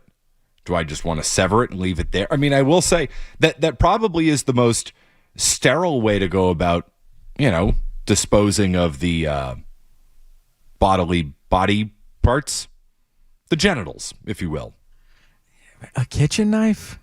That doesn't feel like the best decision either. Was it like a steak knife? Yeah, was it? Yeah, I hope it wasn't like a butter knife or something. I mean, a butter knife is nice and smooth, though. I feel like I'd want something like smooth if I were doing that. I don't want like some jagged, jagged a bread steak. Knife. You're not looking for a bread knife. I think I'm out on the bread knife in this situation. I think I'd co-sign that one. Yeah. Well, I'm sufficiently uncomfortable. I hope I made you all uncomfortable too. This is why we do this at 10:40 at night. Think I'm rolling in doing the penis story at 7:00? Probably not. Save that for early August, Come on. I just feel bad that I took Joe away from this. 617-779-0985. The texts are coming in strong on this story. Yeah. Understandably so. We'll continue on that note. I don't know where we go from here, but we'll go somewhere as we drive this show home. I'm going to wrap this puppy up next. Sports Hub headlines. How do you do the headlines after that? I don't know. So I'll say the Red Sox won 2-1 over the White Sox today. Series sweep, 6-game winning streak. They go to New York tomorrow to play the Mets. Wilson Contreras won't play in that series. Suspended 5 games. That is the resolution of the appeal. 5 games, down from 7. Red Sox placing Ranger Suarez on the 15-day IL. Celtics waiving guard Delano Banton. Move gets them out of the luxury tax. France wrapping up World Cup action in Foxborough today. They beat Morocco 2-0 goals for Dembele and Mbappe. Headlines are brought to you by Safety Insurance, providing comprehensive coverage for your auto, home, and business. Ask your independent agent about safety. I'm Matt McCarthy. I'm Boston's Home for Sports, 98.5 The Sports Hub. You're listening to Joe Murray on 98.5. Weird ideas in my garage. Don't think we have to worry about that. Listen, Skaz, I make very few promises in life. You always want to under-promise and over-deliver. But I promise you this. I will not burn my own penis in anybody's garage. I won't do that. I promise you. It's very brave. Thank you. It's very brave. What a stand. What a statement. That's why I'm here, damn it. You can count on me. John in the car. Hi, John. You wasted a pretty good topic that should happen the day after the All-Star game. You probably got 4 out of this one. John, let me tell you, the beauty of radio is I can re-rack that thing in a different time, in a different time slot, and it's a completely different audience, my friend. This topic could probably, you could probably go. You could sub out on every show on the time slots and probably get 100 different opinions. I have one question for clarity. Now, sure. I am legitimately coming from the Opera House, watching The Great Gatsby, and I get in the car, and I'm listening to you say that if you get to the point in your mind where you're going to cut off your own joint, you want to do it with a butter knife or a bread knife? Definitely not a bread knife. I think the butter knife might be better. Well, I mean, you need something sharp. I mean, you need like a cleaver, because otherwise you're just going to be bleeding all over the place and in too much pain. It's going to take too long, and then you're going to have to burn your own joint off on your body because it ain't coming off. That thing's got to come off quick, man. One big swoop and it's gone. You need a guillotine-based type of knife, and a butter knife isn't going to do it. And I'd hate for you to go through that and that, so I'm trying to help here, just in case you go home one day to Mom's house and decide to get a gallon of gas and 4 lighters and a knife. Best call of the night. Thank you, John. He's looking out for me. I know John's a Red Sox fan. He's got my back. I mean, the penis guillotine is quite an invention, I gotta say. I mean, just the optics alone, you really leave a lot to the imagination there. And he does kind of bring up a good point there. You know, was there any cauterization afterwards with the fire and the blood in the scene? It makes you wonder. It really makes you wonder, John. I just want the scene to be sanitary. I mean, we do not want an infection. Give me the guillotine. Give me the guillotine. Why not? I'll take the guillotine over the butter knife. I'm going to rethink that one. John makes a good point. This is why we have John. This is why we have our Sports Hub callers who nothing gets past them, Skaz. They're the best. Sarko and Malden. Hello, Sarko. Hey, what's going on, Matt? How you doing, brother, man? Nice to talk to you again, my friend. Listen, I'm doing great. Yeah, well, I'm happy you're doing well. You're doing a wonderful job on the show. Really, I really mean that. Guys, what's up, my brother? Can I say what's up to my brother? Of course Skaz? you can. Can I hear from him? Sarko, how we doing, my man? Oh, man, that's what I wanted to hear, my brother. I wanted to hear from you guys, man. Look, the World Cup's been amazing. Oh, my God. Imagine, even though the Red Sox are doing what they're doing right now, that's fine, that's fun, that's lovable, but we know how that's going to go. But the World Cup helps so much right now in, just bringing us joy, you know what I'm saying, during this short summer. But I just wanted to bring up something that happened, tomorrow will be 2 weeks that it happened, McCarthy, mild matter McCarthy. Yeah, I'm not joking, McCarthy. I swear on everything, we're all love and respect. Joe knows. Mm-hmm. I just called up and you hung up on me, bro. When I just asked about conch meat. So you say you love all seafood. I do. That was the only reason I asked, Sarko, that was on me. I thought you said something different, and I was like, well, I got to let you go on. No, but I would never do that, man. I love Joe. I would never screw a show over like that. Even though I'm a habitual S-bomb dropper here and there, but, it's by accident, not on purpose. Sarko, but, you know what I mean? We know, Yeah, brother. Yeah, but I can't wait for Joe to come back. I know he's having fun on the day shows and bouncing around everything he's doing, which is wonderful. But you guys are great. You guys are amazing, and I love listening to you guys. McCarthy, no beef, no problem, man love. I'll probably be seeing you soon. By the way, Sarko, I'll be talking to you tomorrow night. I'm in for Joe. Call again tomorrow night. We always love to hear from you. All right, my brother. Scott, take care. Derek, intern. All right, shout out to all of y'all. Have a wonderful evening. See all you, right? Sarko. Sarko's good people. I thought he said something he couldn't say last time. Conch meat. No, he asked me if I liked the other thing, and I said. But McCarthy, Sarko did remind me of something that happened that I need to, and you're thinking of Joe's freak out, which we didn't get to, maybe tomorrow night. But something else happened on the show that I think upset Tim McCone, and I think Matt McCarthy might have an issue with this as well. Sure. They asked me to do mornings, so I said, "Oh, Fred and Hardy are here. I get to do less work and hang out in the third chair." So that could be why I'm like. I see that subtle shot to third chairs, by the way. No, from Joe Murray. Unbelievable. No straight. Look at this. Just like talking to another headlines guy and just throwing me right under the bus, man. That was tough. Tim, I'm sorry you were offended by that. I apologize, but I'm not sorry. Actually, I think Joe might have been legitimately sorry. I was really happy to see myself in your spot, Tim, because I don't have to do any work when I see my name in that spot. I mean, to start off the show, Joe just throwing McCone right under the bus. Tremendous. I know what Joe's saying, though. I mean, dude, third chair, great. Sometimes when you get a 3-person show, second chair, that's the real rocking chair. Third person's got to do headlines. I'm not digging a ditch over here.